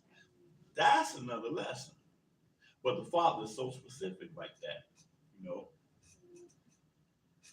Show you how specific he is. Just like, for instance, just as an example, when we got the victory over the Philistines in David's time, and we was without the ark, and now we bringing the ark back, and the ark is, brought back on the animals or whatever, and then the animal stumble and is about to fall, and there's one brother named Uzzah that's right there near the ark. He saw it about to fall, and he had to hold it up. Oh, I don't want that ark to fall. Father killed him instantly, without question. Even David himself was mystified by that. Like, oh man, it ruined the whole celebration. People celebrating, and the record scratched. The record, the needle scratched the record, Jack. It was over. And David at that particular point did not understand what happened. Right. And y'all familiar with that story? Yeah. Right. Killed him. Why did he kill him? He was trying to save the ark. He wasn't supposed to touch it. And it was supposed to be secured a certain way. Right. See, most people don't know about that second part. Most people know about the first part, but most people don't understand the second part. First part was that he was not of the priesthood. Only they could touch the ark. But he didn't think about that. All he knew was that this ark was about to fall. Right. Right. No, It's hard may have been in the right place, but we perish for lack of knowledge. Yeah, that's a hard one. Because it's like, what if it had failed? But the Father would have wanted it to fall. True. That's what happened if it would have failed. But see, here's the thing, and that brings the part, like she says, the second reason why. Because the Father caused the ark to stumble to bring it to their attention. It was not supposed to be carried by some beast. Yeah, it was on a car being pulled. Yeah, it was not. So that's what he did to bring that attention to them. Lazy with it. Oh yeah. Well, either lazy or they were ignorant, one or the other. I would choose to think they were ignorant. Because when we be lack in what thus says the Father, that's what we do. We're ignorant. When we do stuff, right, you know, I would say a lot of times it comes out of ignorance. Or overzealousness, because Huh? I think that Saul was overzealous. I think maybe they were being overzealous, like, okay, we can get it there, quicker if we did it like this. Ooh, that's very, see, can't take away from nobody's point. All of these things come into play. But the only thing that matters, but the most idea, so like you say, they looking over there, man. I'm gonna use your point. Absolutely good point. Man, these beasts can move a whole week. We need to get it to Jerusalem like quick, fast, and hurry. And they looking at the thing, and they got the stage extending from it. And the stage ain't nobody touching the stage. The whole thing on the thing. And they have to know what the stage is for, because you can't not see the stage. Those are the poles. Right. They cannot not see it. Somebody had to know that that was incorrect. But again, when we're scared to question the authority, we just be like, forget it. But then somebody there had to say, I knew that was going to happen. I knew that was going to happen. I knew I should have said something. But I'm just a lowly Gadite. You know, that's right. You know, but see, but the point, the Father is very specific. I gave y'all this victory, giving y'all the ark back, which is where the power of the nation lies. And y'all ain't even got into it and already ain't even being obedient to what I'm telling y'all to do. Just hard-headed. All y'all see them stays on there, y'all knew doggone where the Levites is supposed to bear that thing historically, but y'all, in your own mind, like you said, that was a good point that you made. I'm not even sure if I ever thought of that before, but absolutely, man, we got to get it back before some people come take it from us before we get it back into the land. Put this thing on these horses, man. Get it there, and let the party continue. Party was over with. All right, where we at? Verse 30. Uh-huh. For on that day shall the priest make an atonement for you to cleanse you, that you may be clean from all your sins before Yahweh. Oh, man, I'm going to try not to be 15 minutes on this verse, but this is a very crucial verse. 29 again says, and this shall be a statute forever unto you, that in the 7th month, on the 10th day of the month, you shall afflict your souls and do no work at all, whether it be one of your own country or a stranger that sojourned among you. Now see that? In Leviticus, the 23rd chapter, when we read about the holy days, he said, teach the children of Israel this. But right here, he's telling you that stranger has to do this too. See? This is what line upon line, precept do. Somebody read the children of Israel and say, I don't have to do that. I just said that. But then when you read the origin of it, he said the stranger that sojourned among you is not exempt from doing this. For on that day shall the priest make an atonement for you. Mistake number 300. Man, look, why are you keeping a day of atonement when Jesus already did the atonement? Again, that sounds good in your mindset, but the scripture says that we're not making no atonement. We are not making atonement. We are being the beneficiaries of an atonement that was made for us. And the least that we're going to do on our part is to fast and hallow this atonement being made for us. So that's what he says here. He says, for on that day shall the priest make an atonement for you. Yahshua made an atonement. And again, he was crucified by the hands of the high priest. Right? What was one of them high priests' names? See if y'all know one of the names of the high priests. It starts with a C. Uh-huh. Is it Caiaphas? Right. Right. Have the way you pronounce it. Caiphas. Caiaphas. Right. Right. Without he couldn't even, just imagine, Yahshua could not have even died no other kind of way. He could, the Romans could not have taken him and killed him. He probably didn't want to do nothing to do with that. Huh? They didn't want nothing to do And with that. that's what it said. I think we're gonna read a little bit of that, y'all. We're gonna read a little bit of that. See, that's one thing about the Day of Atonement. I ain't watching my watch, y'all.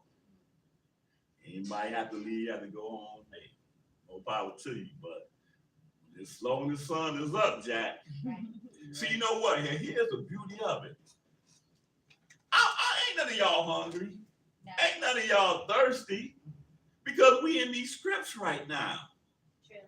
Now, the moment we start reading these scripts, We're gonna fall out. then you start be thinking of, then you're gonna start looking at your watch. This is a battle between the carnal and the spiritual. Right. That's what this is. So that's why I say, man, forget about trying to do this even on the ninth day and come together. Forget that. I would be good. Because when the sun go down, I would be in the bed. I ain't gonna know nothing about hugging or whatever. I would get out the bed, sit down, and chill for a minute, cause knowing that my only thought is get here. Now I got here, shoot, half the battle is over with. We're in these scripts right now. There ain't nothing about what I'm doing right now gonna make me be like, oh man, oh. It's almost non-existent. Now you get yourself cleaned up, look good. Time to class. Oh, thank you. Myself. I was talking about myself. Love you. Hey, but you know what? This is the beauty of observing this Day of Atonement, man. We got to feel happy because of the order in which the Father put into just allowing this day to just exist.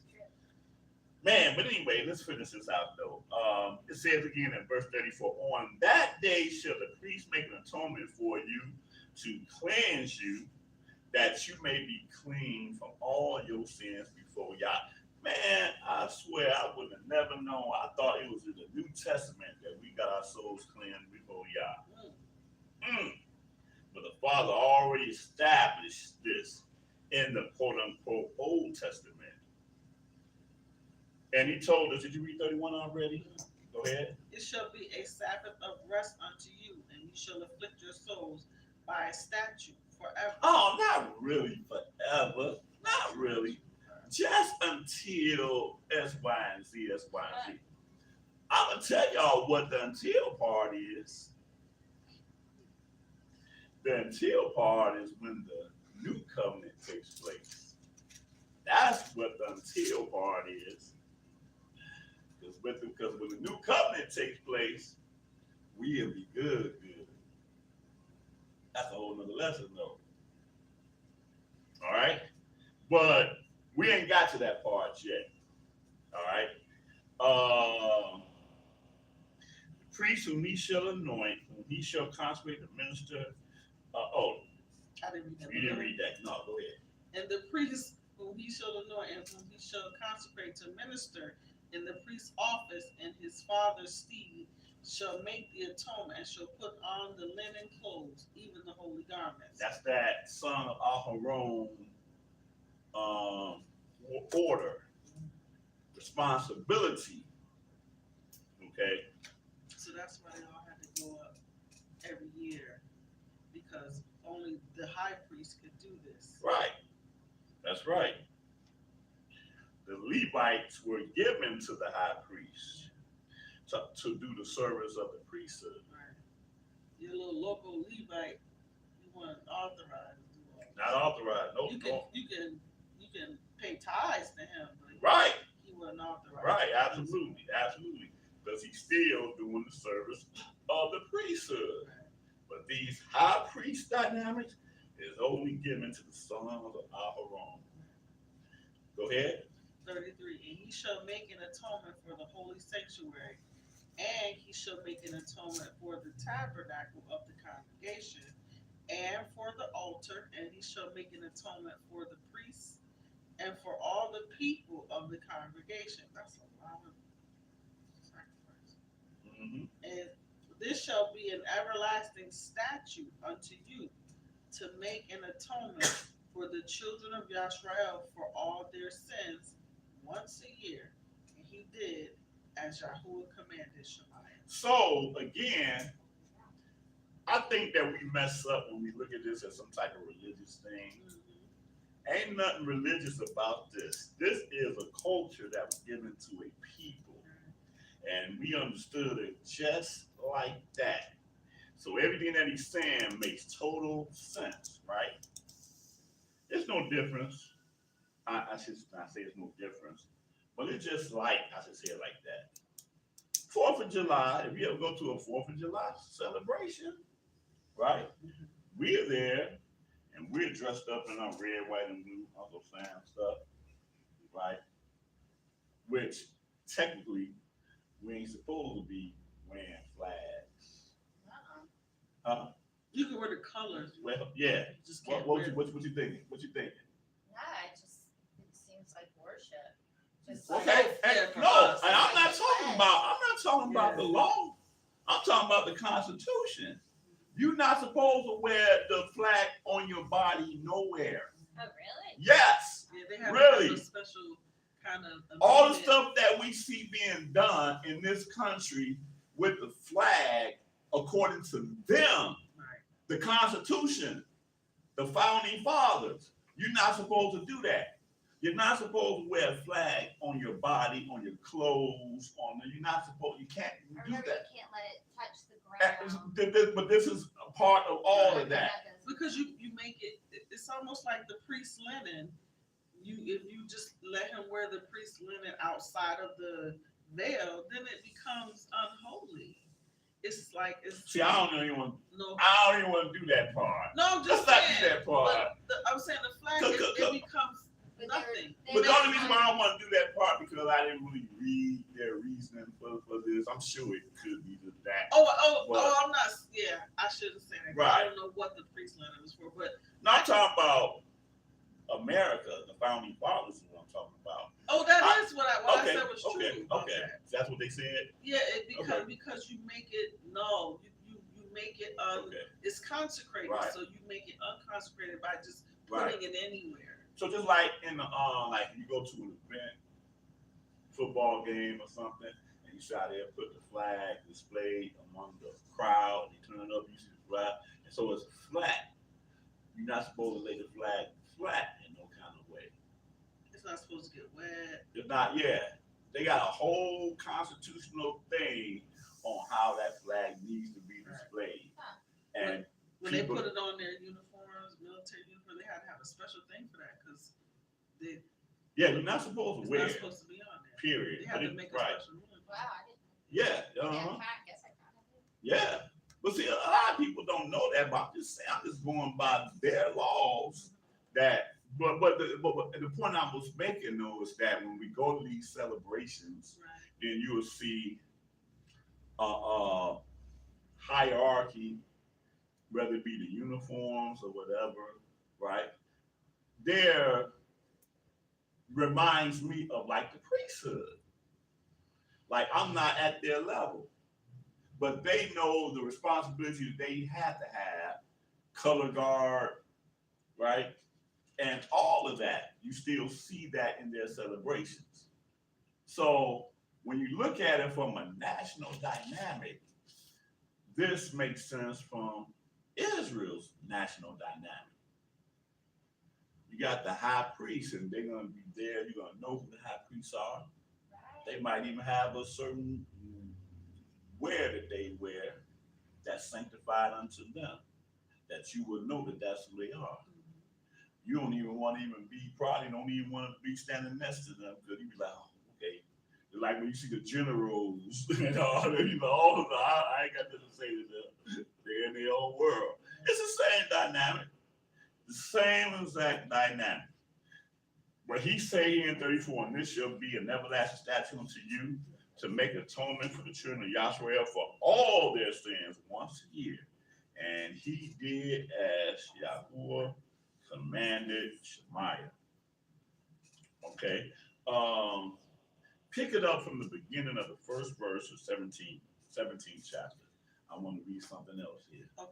And Yahuwah spake unto Shemaiah, saying, Speak unto Aharon and unto his sons, and unto all the children of Yahshua, and say unto them, This is the thing which Yahuwah hath commanded, saying, What man soever there be of the house of Yahshua that kills an ox, or lamb, or goat in the camp, or that kills it out of the camp, and brings it not unto the door of the tabernacle of the congregation to offer an offering unto Yahuwah before the tabernacle of Yahuwah, blood shall be imputed unto that man.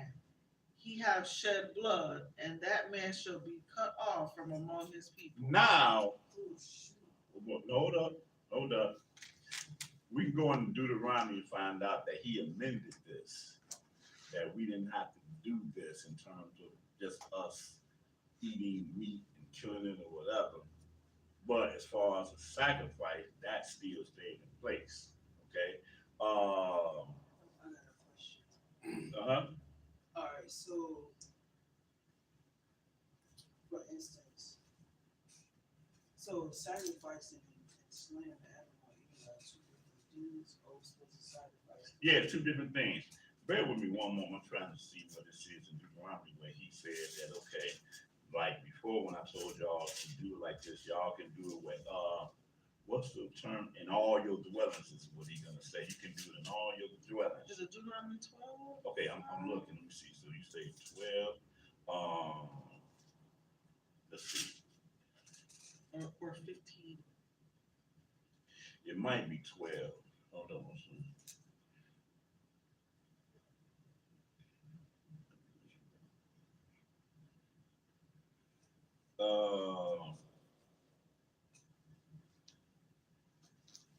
Deuteronomy 15.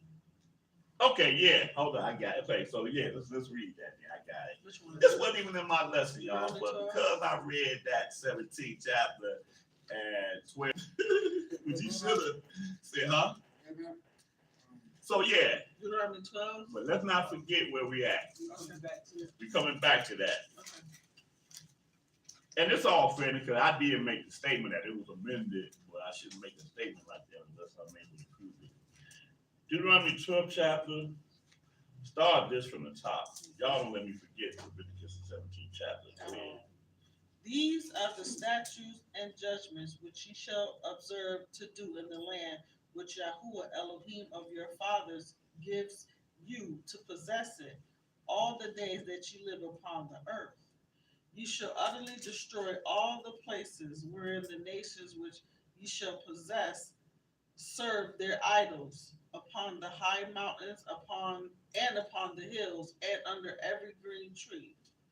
Ye shall overthrow their altars and break their pillars and burn their groves with fire, and ye shall hew down the graven images of their idols and destroy the names of them out of that place. Oh, stop. See, most people don't even know that the name Moses was related to Egyptian gods. He was called Moses, but we call him Shemaiah because in the books it let us know that his mother, Yochebed, absolutely gave him, actually she gave him another name. His father, Amram, gave him a name because they were actually kind of separated. That's a whole nother lesson. They weren't separated by choice. They were separated because Captivity. right, Pharaoh, because he had the women and their households doing this thing, and he had the men always out there doing what they do. So they were separated by that reason, okay? And what I'm speaking about, one of the books that lets us know about this is the book of Yahshua, in case anybody want to know. And it says that, Oh, it wasn't Joseph. no, it was Yahshua, it's in the book of Yahshua. But the people, right there, the people called him Shemaiah because his birth represented the reconciliation of the nation of Israel. So That was his name at birth. Mm. And his Egyptian mother named him Moses. The Bible just simply says because she drew him out the water. But it wasn't just because she drew him out the water. Moses was a name that was on a lot of the pharaohs, and it represented a certain level of deity with the Egyptians. Okay, so I just want to throw that out there when people hear us say Shemaiah, is understanding that Shemaiah, by definition, means what? Here. You're a Yah. Hear, O Yah. Hear, O Yah. Absolutely. That is what that name represented. So, and then, and also understanding also that whenever we were in captive to another nation, the nations always changed our names to reflect their deities. See, a lot of us don't really understand that. That's the reason why we let the name of Jesus flow freely out of our lips.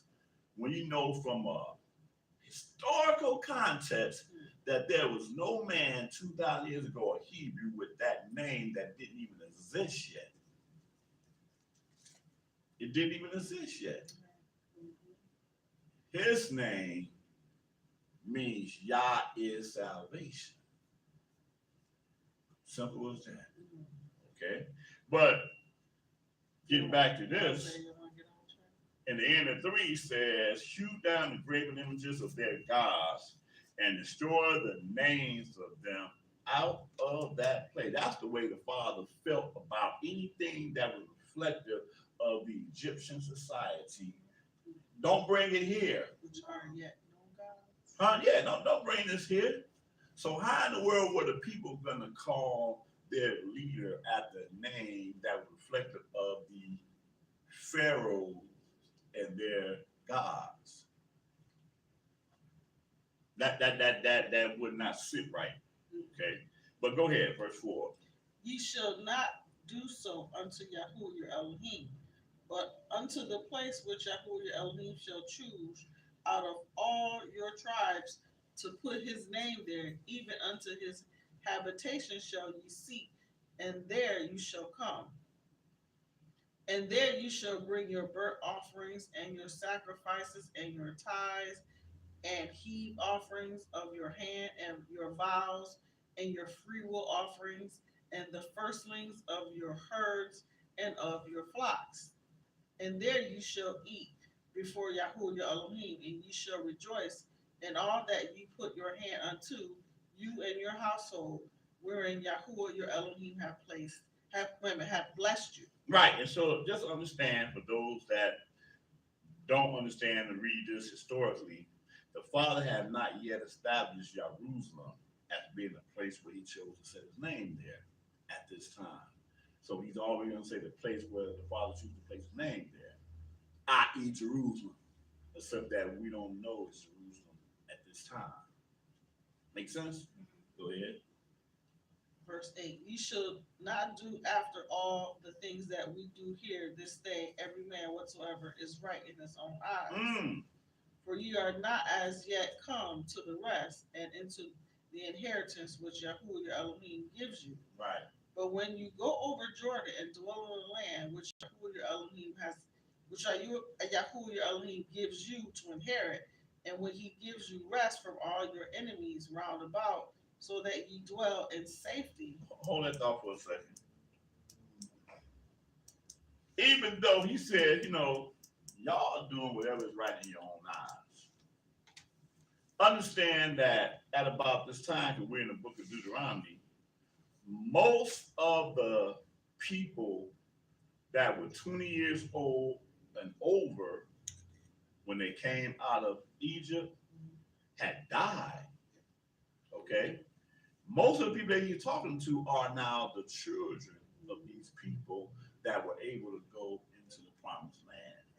So, according to what I'm reading here, he said that for the most part, y'all still doing, what do you say, whatever is right in your own eyes. But the Father was still killing folks too for doing things contrary to what thus says the Father. but he's also letting you know that, hey, when we get over that Jordan, though, it's gonna be a little bit different. I wonder, the people that he killed, were they? I wonder if they were specific people, or were they like? So, like, you know, you got us, and we're a mixed multitude with them.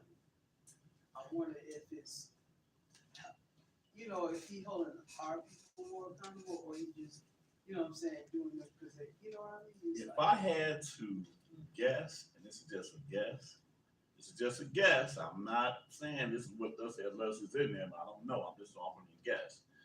I think that the Father may have been gracious to those of us that may not known the law like we should have, compared to ones that were more in a leadership capacity, like Korah and his household or whatever. They were Levites, and they, you know, it was certain thing they had an accountability, and he killed, put them all in the ground, literally. So if I had to guess, I would say that, when we may not have known certain things or to that level, he might have showed a little bit of favor and grace. So I think that may have been something that he looked at, or if we were like of a certain status in the community, and then like Korah, and we influence other people to be contrary to what thus says the Father, guess what? Oh, you got to go. So that's just my own, the way that I would see it if I had to judge, you know better. Right.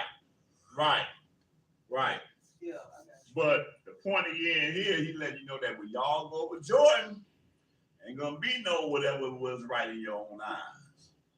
Because y'all do not understand that I have a relationship with this land. And my relationship with this land goes way back, way before Melchizedek, way back. And you can't be in this land any kind of way. See, that's the reason why I'm going to have to be under the new covenant when I go into the land, because I know the Father just don't play. See, because we don't have that understanding, we like, oh, I'll go to Jerusalem and I'll just go there and I'll take the tours and I'll party there, whatever. You cannot be in the Father's land any type of way you want to. Right. We all know the lesson. We all know the story. That's why this land the way it is right now. And you don't want to be a part of it. You don't want to be a part of that. You shouldn't want to be a part of that.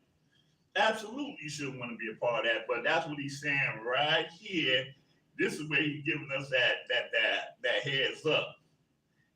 In verse 8, you should not do after all the things that we do here this day in the wilderness, every man whatsoever right his own eyes. Go ahead. What do you want me to Read do? that 9 again. Okay. For ye are not as yet come to the rest and to the inheritance which Yahweh your Elohim gives you. But when you go over Jordan and dwell in the land which Yahweh your Elohim gives you to inherit, and when he gives you rest from all your enemies round about, so that you dwell in safety, then there shall be a place which Yahweh your Elohim shall choose to cause his name to dwell there. There shall you bring all that I command you, your burnt offerings and your sacrifices, your tithes, and the heave offering of your hand, and all your choice vows which you vow unto Yahuwah. And ye shall rejoice before Yahuwah your Elohim, you and your sons and your daughters, and your men servants and your maid servants, and the Levite that is within your gates, for as much as he hath no part nor inheritance with you. Take heed to yourself that you offer not your burnt offerings in every place that you see, There you go. but Okay. in the place which Yahuwah shall choose in one city of your tribes, there you shall offer your burnt offerings, and there you shall do all that I command you. Notwithstanding, you may kill and eat flesh in all your gates, There you go. whatsoever your soul lusts after, according to the blessing of Yahuwah your Elohim, which he hath given you. See, that's the amendment right there. The So, as far as the sacrifice and everything, that's only in the place the Father shows his name there. He said, notwithstanding, you may kill and eat flesh in all your gates.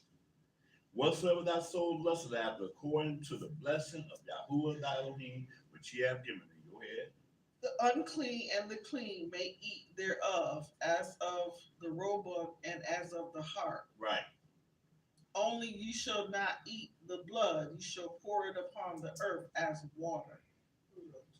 Keep going. Uh-huh. I have a question. This statement right here, last on the 15th verse, and with that statement, The the unclean and the unclean and the clean to eat of it. may eat thereof. I'm glad you asked that. I ain't think nobody would ask that. He's talking about the people. Yeah. Okay.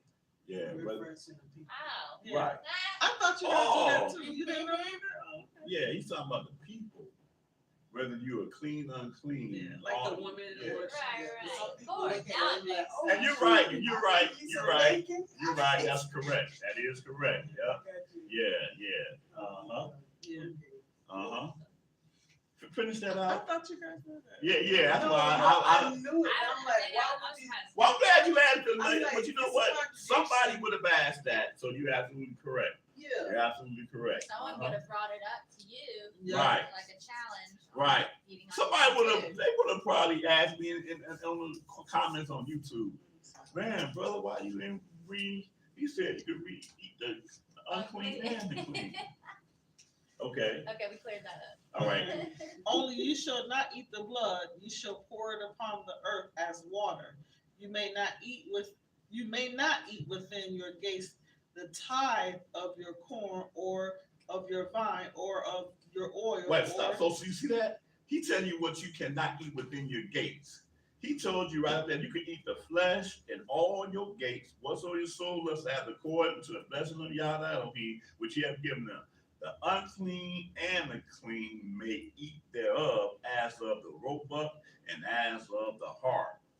Only you shall not eat the blood, you shall pour it upon the earth as water. Right. So when we don't eat meat, but when we ate steak, we ate it well done. We didn't do no medium well or whatever those little things that when we see like the blood or whatever. No, that's not what we did. You is right. That's what we said. You, right? Some people have to have the blood. What's that first one? What's the first? Rare, Rare. Rare. or medium rare, same blood too. Serve it rare. When you put on that plate, well, I want to see it. I want to see it go. Doo doo. Doo doo. Stop. That's Same thing that lion eats is what I want to eat. Same way. That's funny because I know in the restaurants, a friend of mine who works in restaurants said most of the chefs hated when black people used to come in and order steak because we were the only ones that used to come in and say we wanted it well done. Really? They in the restaurants they like to have their steaks Mhm. medium because they want it to still be juicy. Blood juice. Yeah.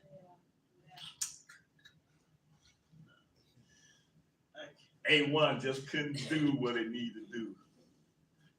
Y'all got me tripping up here. Anyway. Sorry. I respect. When I get that steak, boy, I better see this, right? Can you stop? You're in Okay. timeout. I know. Okay. All Carry right. on. Next verse. I'm sorry, where are we? All right. Okay. It says Okay, but see again, verse 17. you may not eat within your gates the tithe of your corn. You see that? So don't eat in your gates what belongs to me, which is the tithe. Don't eat that in your gates. Now that's what you got to bring to the place which he chose to place his name there. You see that? Go ahead, continue. Or of the vine, or of your oil, or the firstlings of your herds, or of your flocks, nor any of your vows which you will vow, nor your free will offerings or heave offerings of your hand. But you must eat them before Yahweh your Elohim in the place which Yahweh your Elohim shall choose, you and your son, and your daughter, and your manservant, and your maidservant, and the Levite that is within your gates. And you shall rejoice before Yahweh your Elohim in all that you put your hands unto. Hallelujah. Hallelujah. Let's go back to that Leviticus 17. Well, see, I have a question. Oh, Because if they weren't able to eat it, did that mean they had to travel all the way to Jerusalem with this stuff, or could they eat it in the whatever place the Levite who lived among somebody, them? right, go ahead. Remember, Answer that. so if you traveling, you know, Come on, you know this. No, that's not what I meant. But I'm what talking you about. No, it says you can't eat. I'll read it again. I'm only going to read a little bit of it. It says the Levite that is within your gates. It says you must eat them before Yahweh your Elohim in the place which Yahweh your Elohim shall choose. Now, what I'm saying is there's a Levite that lived among all the tribes in whatever land or country they were True in. that, right. Would you invite that Levite to your house, or do you go to that Levite's place and eat it there? I'm not talking about coming up for the big feast days. That's not what I'm talking about. I'm talking about if I took something out of my yard, I got a little yard, and I took the first thing of it, and I got some corn, and the corn is the first corn that I Anything for picked, tithing purposes, anything. right? Okay. Because he had to eat. That Levite that lived among you had to eat something. His Right. food had to come from somewhere. Mhm. So I'm talking about that I just picked. Do I give it to him so that he can eat it, and then we go over there and eat with him? Okay, Or- okay. Well, maybe this might help. Maybe this might help. Hold up. We in 12, right? Read 18. You must eat them before Yahweh your Elohim in the place which Yahweh your Elohim shall choose. You and your son and your daughter and your maidservant and your manservant and your maidservant and the Levite that is within your gates. And you shall rejoice before Yahweh your Elohim in all that you put your hands unto. Wow. So not only did he include the Levite Right, that is within thy gates, right, he's eating there before Yah too. right. And maybe he's taking food back with them. But then he also said in the 19th verse, Take heed to yourself that you forsake not the Levite as long as you live upon the earth. right. So I can't add to what he's saying here. All I know is that Levite is getting his part of the tithe as well as all the others. Right. But they're bringing it all there. Now, the part that you was gonna say Which it I know now. that part of. Well, you know that part? Yes. So what's that part? That part is when you traveling a long distance, when you're going to keep the feast day, because you don't want to bundle all of that stuff into a cart or whatever. You can sell it and then take that money and buy stuff when you get to Jerusalem, and then give that to Okay. your tithe. I got that part, but I was Well, wait a talking. minute, stop. Okay. You don't have to repeat it. We all understand Okay. the point. Maybe, perhaps, the Levite is the one that's getting it from that end, because you're not just selling it to anybody, because that's still tithe. So that would still be related to that Levite. I don't understand. What do you mean he's getting? Well, what you just quoted was that you bind it up Mm-hmm, and you turn it into money. mm-hmm. Well, who are you buying up and turning it into money to? Because I don't think that anybody of any other tribe or any other, or the stranger, anybody else are going to be like, oh, let me buy that, if it was already sanctified to go to the Levitical tithe. I don't think you understand what I'm saying. No, I don't. Do anybody understand what I'm saying? When you bind it up, where are you at when you binding it up and turning it into money? Yeah. You're home. Right. That's right, you're home. So who is going to turn it into money? Where is it going to go? Because it still exists. It's still a part of that tent. So I would think that somebody of any other tribe is not going to have access to it if it was already sanctioned. The merchant. Huh? or the merchant. Who's outside, who's It outside. would be somebody really outside of your town, because if you're going long distance, you're not gonna be the only one. You're not gonna be the only one trying to sell stuff. You gotta make a long journey. Right. For us, you know, Right. it's gonna be merchants along the way. I'm pretty sure you're gonna end up Yeah, selling but too. in my mind, I'm thinking that it's still gonna be Levites. Not necessarily, because all What's the gonna Levites be trying to Levites? be to where Who they you- need who to you be gonna in a Sell position. to? Yeah. It's not gonna always. No, you're not gonna sell to the Levites. Only reason I'm saying that is because that you got is It's going to the Levites. No, They're not gonna would purchase never it, 'cause they sell got to. stuff. I would give it to them is what I'm Right. saying. Why Yeah. would I sell it to them? I'm Exactly. talking about the local stuff. Like say if I had a daughter and when you have a daughter, you Right. have to be unclean for 42 days and then you gotta take a turtle dove. I'm taking that turtle dove to Jerusalem, or am I taking that turtle dove to the local Levite who lives right here in my community and he's gonna eat that turtle dove? well, the only thing that I know is this. This is what I do know based off the 18th verse. It said, "But thou must eat them." Them is talking about these items that are tied. They got tide label on them. Right. Before Yahweh Elohim in a place which Yahweh Elohim shall choose. So he's telling you that you can't eat these things, even though they're right there in your household. You can't eat them, right? It says, and it said, "You, thy son, thy daughter, thy manservant, thy maidservant, and the Levite that is within thy gates." So even that Levite that's within your gates is gonna be in a place which Yah shall place his name there to eat those things. Okay, I think I see it a little different. Okay. How I'm interpreting this is that when I get my stuff out of the ground, I give it to this Levite so that he can have dinner with And when either did you us, right, but when did you read that specifically at? right here in verse 19 or Oh, verse 18, 19. 19. In 18? Okay, I didn't really read that. But you must eat them. The them is whatever is mentioned in 17. The tithe. You must eat them before Yahweh your Elohim, the place which Yahweh your Elohim shall choose. You and your son and your daughter, the manservant and your maidservant, the Levite that is within your gates, and you shall rejoice before Yahweh your Elohim in all that you put your hand unto. Take heed to yourself that you forsake not the Levite as long as you live upon the earth. So that's what I'm saying. I'm gonna give that first thing to him because I may not reap at the same time everybody else Oh, reaped. got you.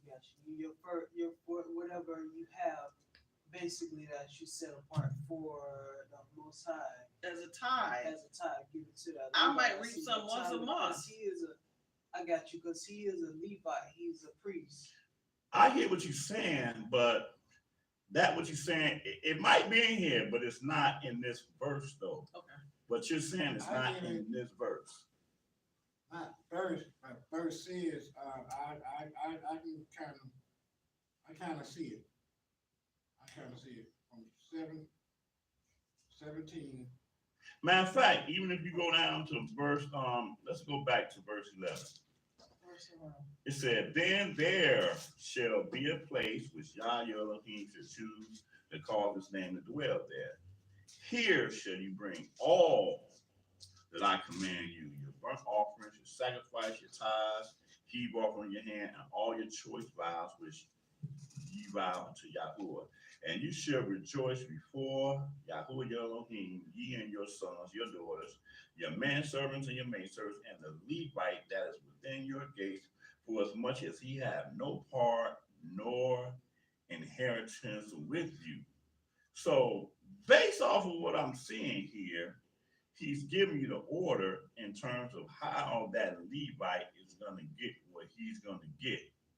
And he's going to get what he's going to get, Because we're giving it to him. but the giving is happening in the place where Yah chose to place his name there. Which is Jerusalem. Right. That's what I'm reading. Right, but then still That 17. leaves him without, I don't know. But okay, I don't want to keep going because we need to get back to Leviticus 17. That's a whole nother lesson. Yeah. That's a whole nother. What? I'm saying, I'm kind of saying what she said. I'm saying 17, 18. I don't see. See, this is what you would have to show me. and I ain't saying it's not there, but what I'm saying is that I haven't read it here, is that when you give him something in your home place and not in a place where you choose the place where he chose to place his name there. That's what I don't see written here. Okay, but when the guy here say, but you saying there what you talking about when we have that place, but it's saying what you might not eat within that gate within that same place. You know what? He's right. You know what? Giving to the Levite outside of your tithe, that would be like an offering. It's a different offering. You have a tithe, you have a heave, and you have all those other offerings. But you have to give to them too, which would be like, it's not a tithe, it's just another offering. Like giving to the homeless. Right. So that's what that is. So I'm not just giving. It's in there. Check it out. Yeah, he's right. I'm wrong. No, yeah. I'm saying I'm saying it's a word. It's a word. So, I'm gonna read it. It's right. a nor. It's a nor. It's a nor in here. Just say the man. Okay, but what verse you at? The 17. But it's one word we overlook. It's the nor. Like thou mayest not eat within the gate. Like you was talking about the tithe, the corn, and the wine and the oil and the firstling. Those all first tithe like type of gifts. Then it got here. Nor any other vows with thy vows, nor thy free will offerings, or heave offerings, or that's the Noah that comes after. Okay. Were you reading this at? In 17. 17. Okay. Go ahead. You know what I mean? So that way, from my understanding, that means a separation from you have your tithes, which y'all was talking about, which will go to. No, it's not a separation. It's together. Yeah. You see it? Yeah, it's together. It's not a separation. I see. No, when they say the Noah thy free will. Read the whole thing in its Okay. context. I eat within the tithe, the corn, the wine, or Let y'all know y'all add 30 minutes to the lesson, I but know. y'all ain't going nowhere though. Thou mayest not eat within your gates. So this is what you don't eat within your gates. Right, we got that. The tithe of your corn, or thy wine, or thy oil, or the firstlings of thy herds, or thy flock, nor any other vow that thou vowest, nor thy free will offerings or heave offerings of thy hand. None of those things you can't eat within your gates. Right. Is what he's saying. But giving to the Levite that lives among you, because he said, don't forget that one. That will be a free will offering. That's another free will offering, because I want to make sure he's eating. So that's not the 10th. That's not the 10th. That's just another offering. And like if I have 20 goats, I give. Maybe it's like this. Maybe it's like this. And I can only go by what I'm reading. I can't add or take away from it. Maybe the Father causes that Levite to also take what he takes in the place where the Father chose to place his name there. But when he goes back to wherever he's dwelling at, he has that, but he ain't going hungry because he also have his farm and his land and things that he eat while he's there as well. See, I thought he didn't have an inheritance. That's why. He don't have inheritance, but he do have a place to stay. He do have a place that's sanctified for him, and all the places where this is what it is. He don't have collectively a land called, this is the land of Levi. Okay, I see. He lives among all the people. But where he lives individually, see, just like I'm talking about the Day of Atonement, the Day of Atonement is not an individual thing, it's a nation thing. So when we read about the Levites, it's the same dynamic. When we read about they have no inheritance, we're talking about as a tribe, they don't have an inheritance collectively. But when they live around Yahuda, they have a spot among Yahuda. They have a spot among Zebulon. They have a spot that they live, that they dwell, that they farm, or whatever that they do on their own. They have that wherever they live at. Okay, you know what? That's fine. I'm gonna table that because I really have questions about the job of Levi outside of Jerusalem. Like, what is their purpose outside of Jerusalem I then? thought we were gonna table it. Like, no, we're gonna table it because, but that's just my question. Like, Okay. because of Samuel, what tribe was Samuel from? Levi, He was from Levi, right? So use him as an example. Shemuel he lived in Jerusalem. Right, but there were things that he did as a man of Yah and as a Levite that he did that he also lived off of. Using Samuel as not Samuel, I think that was Samuel. When you go back and you will read about how Saul, He was a tent maker. let me just say this real quick, and we could read it at our own time. Right. Somebody could reference it. It was Saul. I think it was before he became king. Saul, and it was another person with them. I think there was some sheep missing or something like that. And they said, "There's a man of Yah," and I believe that was Samuel. I want to say it was Samuel. There's a man of Yah here. Yep. And let's exactly. go to him.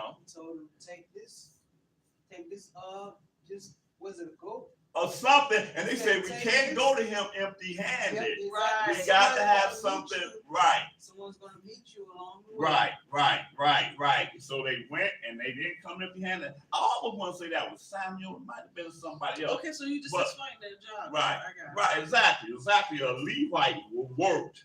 Yeah, They no, did. it was okay. Saul's father lost one of his sheep. There you go. That's exactly what it And was. he was like, he went, let's go see the seers. Right.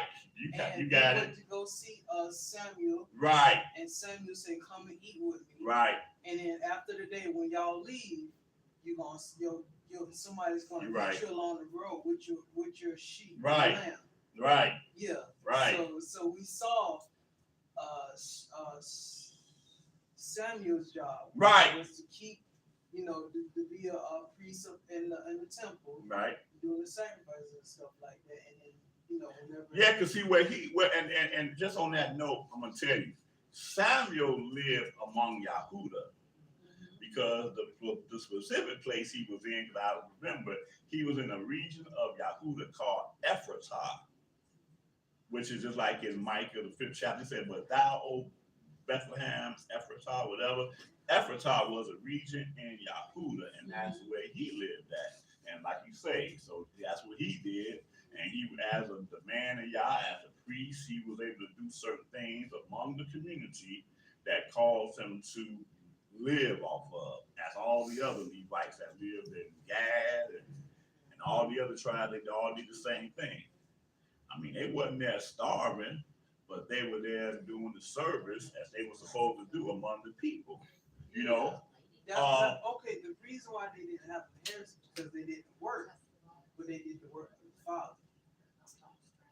Right, but just Yeah. put it like that. Just Right. simplify just like that. Right. So somebody They needed to hear a word. they or didn't go needed to- without. yeah. Absolutely. Yeah. They needed to hear a word, which is probably on a daily basis because you should have been seeking the You know, Father. That's they could have why- been. They probably were the ones that was leading the Sabbath assemblies there in those Matter local of fact, places. that's why they say don't go before him empty-handed. That's why they had the kings and all that stuff. They brought it to him, so they did eat. Oh, I know they did. 'Cause Yeah. I would have been the one that was feeding. Like, oh, we gotta take this to him. Yeah. That part. But I think that even to the tradition of that now, most ethnic people have that tradition now, where the pastor's invited to the house for dinner. Okay. All right. Let's Now, just let's go move back on, to y'all, 17. because, We're man. gonna solve that. Yeah. Move on. This is what it is. You know what? And here's the thing. I'm sorry. I would never not like an open forum because it's just not my job to teach. It's my job to also learn too. Get different perspective. Right. But it has to be fit inside the context of what we can read, though. Yeah. Not what we can't read, but what we can read. According to the scripture. So all praise to the Most High Yeah. for whatever He allows us to see according to the scriptures. But we just know not to add or take it away from us. Right. It's according to what's written. Okay, so moving right along. We're in Leviticus 17, verse 5. Oh, thank you. Okay. stop at? Leviticus 17, Where did we verse stop? 5. Where did we stop at? Verse 5 is where we're gonna start. No.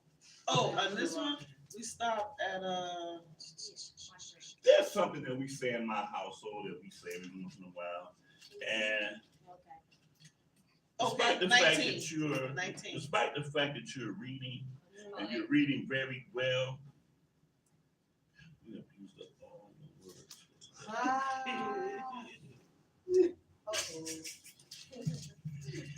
I'm just trying to you out. What verse? Go ahead. I just said verse 5. Go ahead.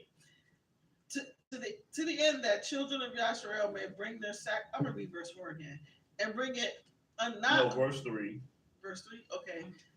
What man soever there be of the house of Yahshua that kills an ox or lamb or goat in the camp, or that kills it out of the camp and brings it not unto the door of the tabernacle of the congregation to offer an offering unto Yahuwah before the tabernacle of Yahuwah, blood shall be imputed unto that man. He have shed blood, and that man shall be cut off from among his people. So let me amend the statement that I said earlier, and that calls us to go into Deuteronomy 12 chapter. It was not necessarily an amendment. It was that when they were in the wilderness, this is what they did. That they had to do this, bring it forth to the Levite.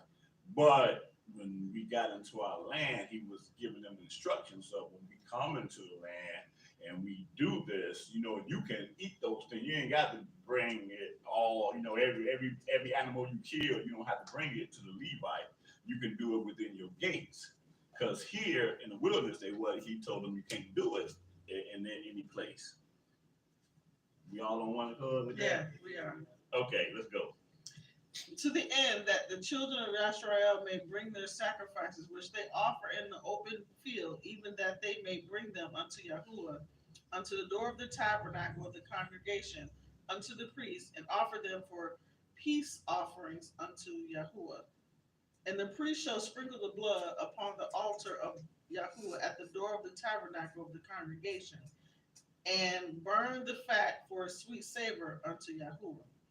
And they shall no more offer their sacrifices unto devils after whom they have gone a whoring. This shall be a statute forever unto them throughout their generations.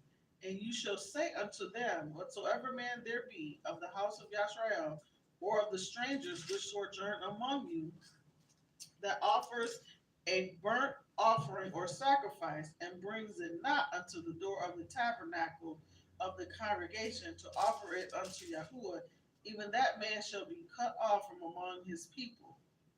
And whatsoever man there be of the house of Yahshua or of the strangers that sojourn among And you. this is the reason why we're reading this for right here. I should have skipped right to the point, but instead I wanted to pick something else on the way. But go ahead.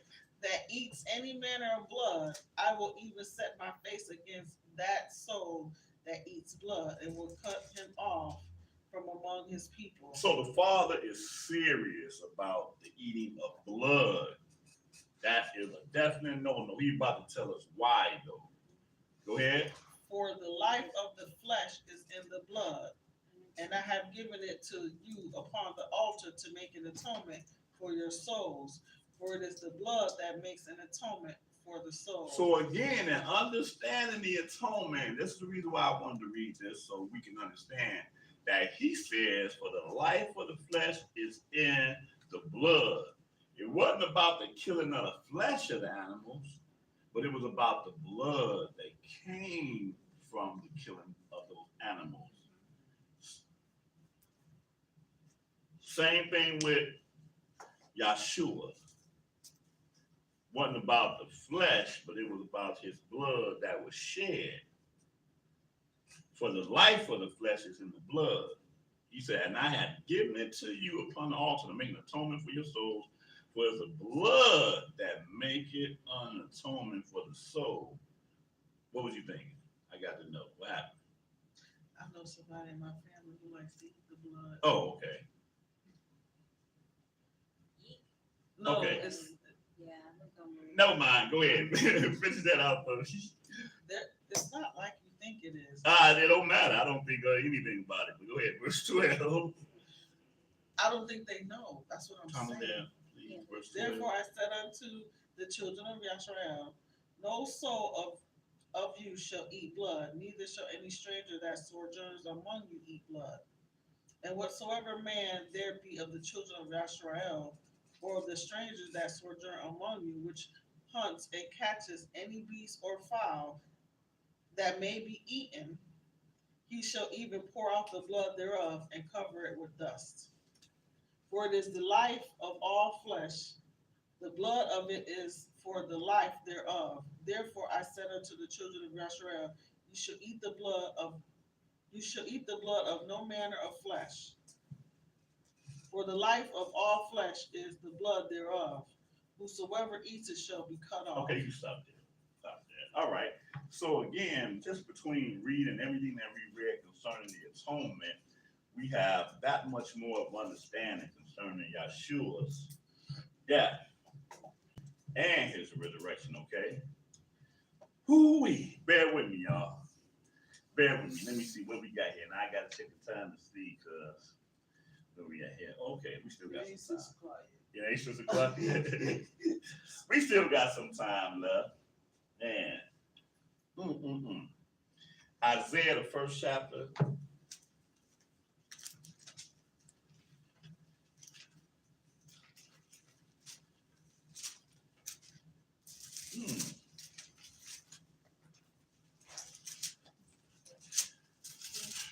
Usually on this lesson of the Day of Atonement, I really try my best to be as thorough as possible in teaching this, because the Father allowed the time for it to be taught. So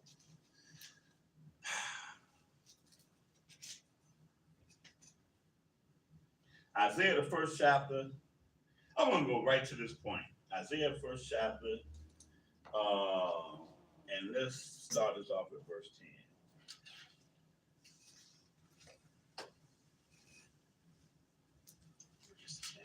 Okay. Hear the word of Yahuwah, ye rulers of Sodom. Give ear unto the law of our Elohim, ye people of Gomorrah. To what purpose is the multitude of your sacrifices unto me? Right. So notice that he addresses us, because he's not talking about the real Sodom and Gomorrah. Y'all acting like them. Right. That's what he's saying. If I had to start off with verse 9, which I did, he said, except Yahuwah of hosts have left unto us a very small remnant, we should have been as Sodom, and we should have been like unto Gomorrah. And they don't exist. So then he said, hear the word of Yahuwah, you rulers of Sodom. Give ear unto the law of our Elohim, you people of Gomorrah. So what purpose is the multitude of your sacrifices unto me? Go ahead. Says Yahuwah. I am full of the burnt offerings of rams and the fat of fed beasts, and I delight not in the blood of bullocks or of lambs or of the goats. So what is he saying here? He gave us his ordinance after he gave us his laws, statutes, and commandments. Okay? But we used it not to our advantage. We didn't use it to learn from it, or as Galatians 3rd chapter says, for it to be our schoolmaster. We took it for granted. So the Father asked a question to the people, to what purpose is a multitude of your sacrifice unto me? I am full of the burnt offerings of the rams, fat of fed beasts, and I delight not in the blood of bullocks or lambs or of he-goats. Is he contradicting the ordinance that he gave us in terms of the lambs, the bullocks, and the he-goats? Or is it, huh? Say no. Right. No, he's not. It's like, Talk sense. yeah, like you step on my shoe. And you see, I apologize for stepping on my shoe, but you keep stepping on my shoe. Right. Man. There you go. There you Come go. on, man. There you go. There you go. Absolutely. So that's the whole dynamic of you all doing these ordinances but you're doing them as a means to sin and not as a means to repent and come up out of the sin. Because we just read, he said, I create the blood is I created the blood to be an atonement for your souls. But see, evidently, you would rather for your blood to be shed and not the grace that I have put in place for the animal's blood to be shed. If that makes sense. Yeah. He said, look, man, y'all not being obedient. Y'all are not being obedient. I told your king, your very first king a long time ago, that obedience is better than sacrifice. But y'all still think the sacrifice is a license to not be obedient. So I'm asking y'all, to what purposes it is? Y'all do certain things that on the surface look like it's right. Like, for instance, you come to me to inquire, like we read earlier, right? Inquire to know my ways as a people that did righteous, but your inquiring is not really what it is. You're not really doing it. Your purpose is contrary to what it's supposed to be. If you inquire me, you're supposed to be inquiring me so that you may be repentant and righteous and change your ways. If you're offering up these sacrifices as a means that I have instilled as a gracious act of atonement, you're supposed to recognize your sin and not commit them sins no more. But you're not using it to what it's supposed to be. Okay? Go ahead. When you come to appear before me, who hath required this at your hand to trample my And see, that's what I courts? just said. Y'all coming to me as a people that how we read it earlier, but that's not what y'all doing. Go ahead. Bring no more vain oblations. Incense is an abomination unto me. The new moons and Shabbats, the calling of assemblies, I cannot away with. It is iniquity, even the solemn meetings. That's exactly. All these things that you're doing that I have instilled for a specific purpose, they're vain. I don't want y'all to bring no more vain oblations. Incense, and incense is not an abomination to the Father, but y'all incense is an abomination unto me. The new moons, the Shabbats, the calling of assemblies, I cannot away with. It is iniquity, even a solemn meeting. Even y'all coming together on the Sabbaths and the new moons. But you come together because it is, it's just like when people say, I'm not religious, but I love the Christmas holiday. I'm not religious. I don't claim to be Christian or whatever, but it's just something about the whole celebration of Christmas that's the same thing it is here. I don't really serve God. But the people, they have a good thing going on the Feast of Tabernacles. Let's go eat with these people. Man. What Brother Malachi do with that macaroni and cheese is like none other. And if I have to, go there and say my little prayers or whatever, sing a little song with them or whatever, as long as I come out with a pan of macaroni and cheese, Jack, it was all worth it. All worth it. So again, we were doing this stuff long before the heathens was doing their thing, or while they were doing this thing. We were doing the same thing. Man, all that stuff that y'all doing and y'all not doing it, and y'all doing it in vain.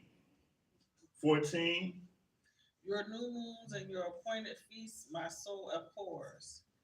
They are a trouble unto me. I am weary to bear And see, them. people read this wrong because when they read this, he said, some people say, your new moons and your appointed feasts. That ain't talking about the Father's holy days.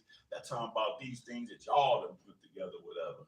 That's how some people read it. You ever heard people deal with it like that? Yeah, some people explain it like that, but that's not what it is. He's talking about the ones that he have ordained, but y'all doing it and y'all profaning it. He said, your new moons, because there's only one new moon, it's the new moon, and your appointed feast, my soul hated. They are trouble unto me. I am weary to bear them. That's understood. The Father seeing these wicked, hypocritical people coming together in his name, trying to do what he commanded them, but they heart is so far from him. Here you go again, verse 15. And when you spread forth your hands, I will hide my eyes from you. Yes, when you make many prayers, I will not hear. Your hands are full of blood. Wash you, make you clean, put away the evil of your doings from before my eyes. Cease to do evil, learn to do well, seek judgment, relieve the oppressed, judge the fatherless, plead for the widow. Come now, and let us reason together, saith Yahuwah. Though your sins be as scarlet, they shall be as white as snow. Though they be red like crimson, they shall be as wool. Now, again, notice, first thing he says is that wash you. Wash you. The priest had to wash himself before he was able to make the atonement. He ain't talking about the physical wash. He's talking about spiritual wash, though. Wash you before you come and do these things where everybody is celebrating and having a ball and killing animals and doing this stuff. He said, first, wash you, make you clean. Put away the evil of your doings from before mine eyes. Cease to do evil. So before you can do these little ceremonial things, get yourself together first. Learn to do well. Seek judgment. Relieve the oppressed. This is all part of the law. But we act like that ain't even part of the law. And here to take commandments. Oh, no, this is all part of the law. Okay? Relieve the oppressed. Judge the fatherless. Plead for the widow. Come now and let us reason together, says Yah. Right. Put down that bull, goat, whatever. Put this stuff down. All these things that you use to try to show that you are my people, put this stuff down and let's reason together. Though your sins be as scarlet, they shall be as white as snow. Though they be red like crimson, they shall be as wool. And here come that magic word, 19. If you be If. It's always the if part. We be not seeing the if. But there's a criteria to this. If, go ahead. ye be willing and obedient, you shall eat the good of the land. But if you refuse and rebel, you shall be devoured with the sword, for the mouth of Yahuwah hath spoken it. So the reason why I read this, y'all, is to understand the transition that existed between the original ordinance of the killing of animals, which is part of the Day of Atonement, to understanding why the Father had to bring forth his Son to shed blood for the sins of the people. Because he had got into the part here where he like, I'm so tired of this. See, a lot of people don't really understand that there's a transition that happened, but there's a transition that happened. The Father said in his own word that I'm tired of these sacrifices. Y'all killing my creation. That bullock ain't did nothing. The goat ain't did nothing. Sheep, ram, they didn't do nothing. But yet, y'all, they're dying for a vain people. Dang. Huh? Dang. Right, vain. Let me see if I can find this. I think this is Jeremiah 7. I didn't have this in this lesson. Jeremiah 7 chapter. Yeah, here you go. Jeremiah 7 chapter. Are we coming back to this? No, we're done with that. And believe me, if y'all feel a little bit of, man, I'm tired, I'm wore out, whatever, it ain't no easy job being up here either, I'm telling y'all. But Jeremiah, the 7th chapter. You're doing great, Op. Hallelujah. We're all Hallelujah. here together. Hey, encouragement like that goes a long, long way, believe it or not. Jeremiah, the 7th chapter. Start this off at verse. Oh, wait a minute. Wait a minute. No, man, that's good. But start this off at verse 17. See you not what they do in the cities of Yeah, I can't Yahuwah. resist. I know. The Father said you do this. Start at the first verse. Yeah, I was gonna say it sounds weird. The word that came to Jeremiah from Yahuwah saying, stand in the gate of Yahuwah's house and proclaim there this word and say, hear the word of Yahuwah, all ye of Yahudah, that enter in at these gates to worship Yahuwah. Thus saith Yahuwah of hosts, the Elohim of Yashrael, amend your ways and your doings, and I will cause you to dwell in this place. Uh-oh. So that's the Father sounding like he was tired, boy. Look, amend your ways and your doings, and I will cause you to dwell in this place. Go ahead. Trust you not in lying words saying, the temple of Yahuwah, the temple of Yahuwah, the temple of Yahuwah are these. For if you thoroughly amend your ways and your doings, if you thoroughly execute judgment between a man and his neighbor. Now, some of the stuff he's saying is going to be just like what we just read. For if you thoroughly amend your ways and your doings, if you thoroughly execute judgment, that's what he said, we just read, between a man and his neighbor. Go ahead. If you oppress not the stranger. Oh, oppress not the stranger. You mean tell me that that's what the Father requires of an Israelite to do, to not oppress the stranger?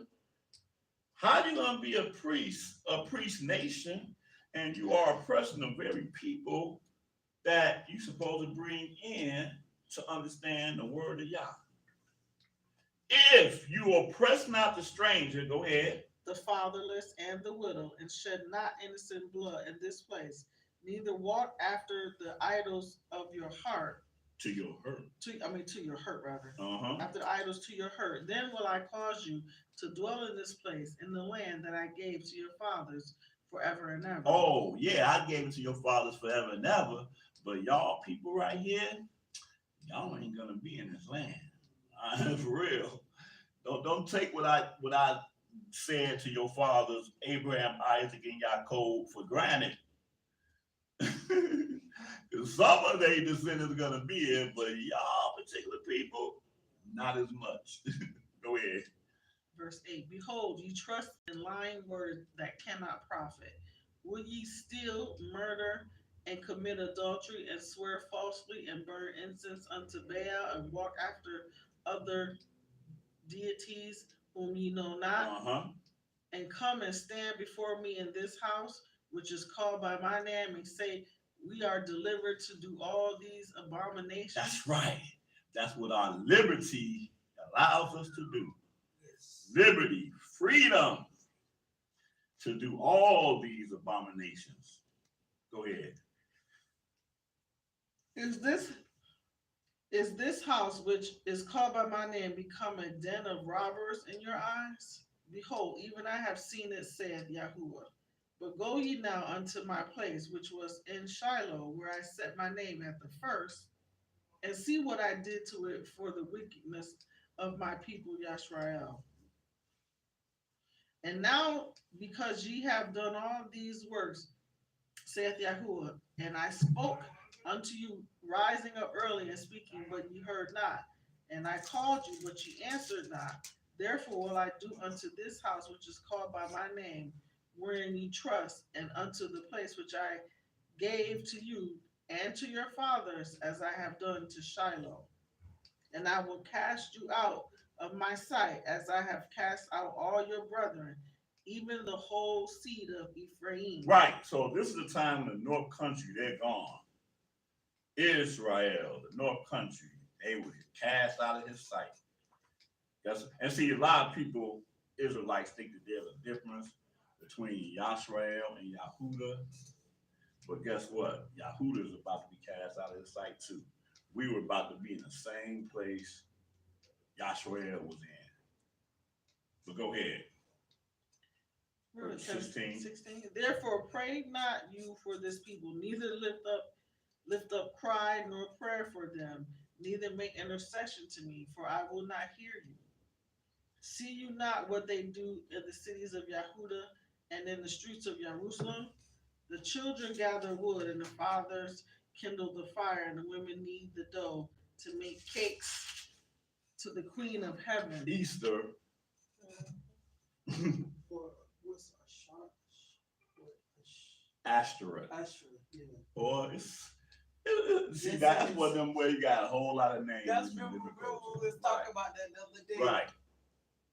I think one come from the Egyptian. Yeah, they called it by different names. The goddess of Sick. fertility. That's y'all's wife or something. Oh, yeah, see. Ugh. Ooh, Elohim's wife. Yeah, that's what they say. Mhm. The land of Canaan. that's The Canaan. Who do the Catholics say the Queen of Heaven is? Mary. Absolutely. Absolutely. See, they're going to fit it into their own thing like they fit everything else. Or to the- Diane. Or Right. Right. Uh-huh. And Oh, uh-huh. finish it. Yeah. And to pour out drink offerings unto other deities that they may provoke me to anger. Do they provoke me to anger? Saith Yahweh. Nah, they don't provoke him to anger. They just worship him their way. You worship him your way, and I worship him my way. There he is, As all long as we worship him, right. It's all the and same it's thing. all good. Uh-huh. Read that verse. Read that again. Do they provoke me to anger? Saith Yahweh. Do they not provoke themselves to the confusion of their own minds or their own faces? Therefore, thus saith Yahuwah Elohim, behold, my anger and my fury shall be poured out upon this place, upon man and upon beast, and upon the trees of the field, and upon the fruit of the ground, and it shall burn, and shall not be quenched. Oh, no, hold on a note, though, real quickly. I was reading my memories, and I came across an old post of mine. And I had people really upset with me. Old friends, Man, you classmates, got a or lot of whatever. people mad at you. Man, hey. And they were mad at me because they're like, man, how you gonna be up here talking about other people's religion and this, that, and the other? You know, they was upset with me because of that. My thing is, you be upset with me because I'm trying to make a specific point concerning your quote unquote religions or whatever. I think the Father might have something all together. You know, he might have something to say about it. And it's better that you hear it from me. Because see, the thing is, you live your whole adult life never having people to say something's wrong with Catholicism. Something's wrong with the Baptist, Church of God in Christ, whatever. You live your whole life, you have never thought that anybody would take issue with your worship of God. But what you don't realize that any of us that may come and do that is because we see something that you don't see. 99 out of 100 times, we were right there with you, doing the same thing that you're doing. Okay? But through the reading of this word, we found out that the creator of heaven and earth has an issue with that we were doing in our ignorance, thinking that we were serving the Most High. So I'm telling you that this is not about choosing your religion, which is what you think that this is about. This is about turning a whole people from the things that's killing us as a people, which is falsehood, which is lies, which is idolatry. All these things that we were not taught, it was right here in the book all along. And the Father said that he's upset with our worshiping of these idols. We don't think they're idols. We think they're God. He want to make a distinction between him and all these idols that we're serving. Okay, so he says, do they provoke me to anger, says Yah? Do they not provoke themselves to the confusion of their own faces? Because we as a people are lost. We're confused. And because we're confused, guess what? The whole world is confused. Where did you leave off at? Verse 20? Verse 21. Thus saith Yahuwah of hosts, the Elohim of Yashrael, put your burnt offerings unto your sacrifices and eat flesh. This is why I came here, y'all, because he's speaking about these burnt offerings and sacrifice. He's telling these hypocritical Hebrews, thus says Yah host, Elohim of Yahshua, put your burnt offerings unto your sacrifices and eat flesh. Go ahead. For I spoke not unto your fathers, nor commanded them in that day that I brought them out of the land of Israel concerning burnt offerings or sacrifices. But this thing commanded I them, saying, obey my voice, and I will hear, and I will be your Elohim, and ye shall be my people, and walk ye in all the ways that I have commanded you, that it may be well Right. unto you. Where's that other place at where we read, oh man, I want to say it was Ezekiel 20 or somewhere, and we read this just recently, where he said, and I gave them laws and statutes that were not good. Remember we read that? See, he didn't give us sacrifices and offerings and this in the day that he brought us up out of the land of Mizraim. He spoke not anything concerning those things. He said, but this thing commanded I them, saying, obey my voice, and I will be your Elohim, and you shall be my people, and walk ye in all the ways that I have commanded you, that it may be well with you. He didn't give us the second part of these things that he had to put into place because of the fact that we were failing to do what we were supposed to do from first day. Y'all with me? Go ahead. Verse 24. Yep. But they hearkened not, nor inclined their ear, but walked in the counsel and in the imagination of their evil heart, and went backward and not forward. Since the day that your fathers came forth out of the land of Israel unto this day, I have even sent unto you all my servants, the prophets, daily, rising up early and sending them. Yet they hearkened not unto me, nor inclined their ear, but hardened their neck. They did worse than their fathers.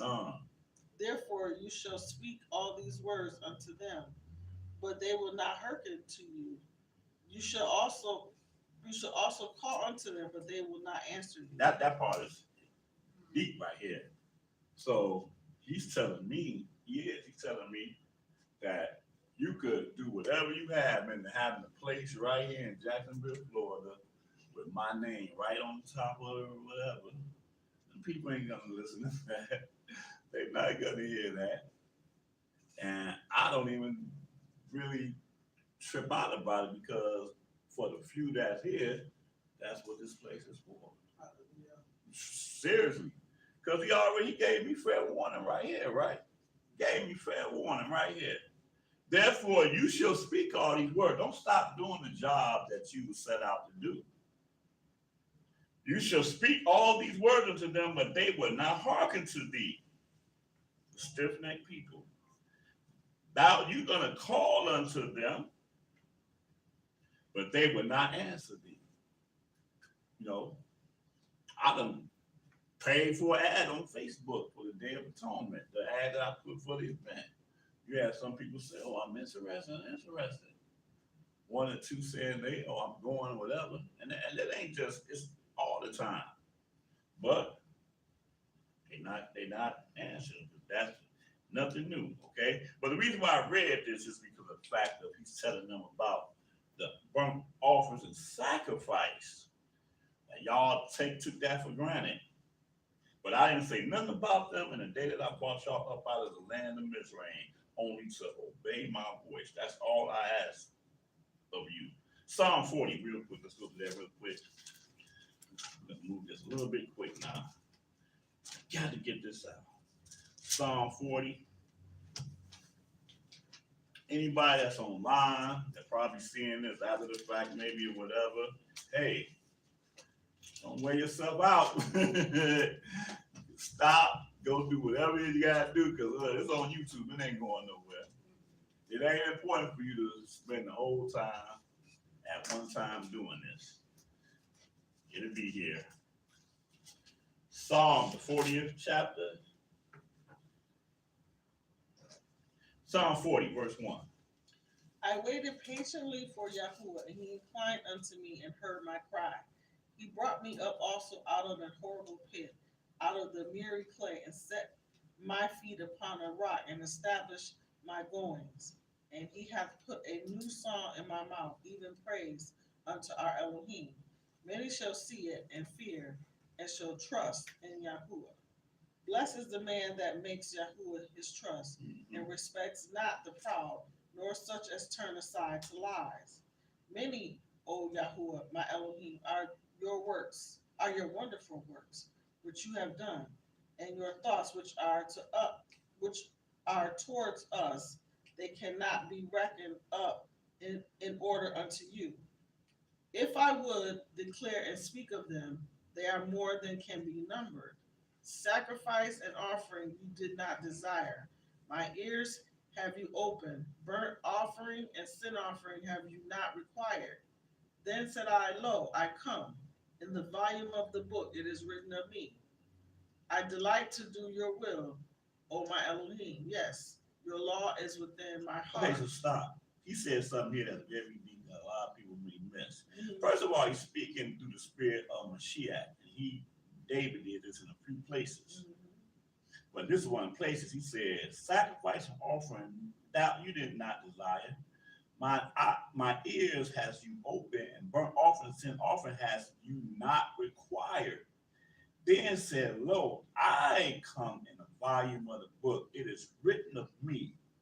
I delight to do thy will, O my Elohim. Yea, thy law is within my heart. When you think about that in its fullness, he's letting you know that one of the things that he delights in is that he's going to be that sacrifice and offering.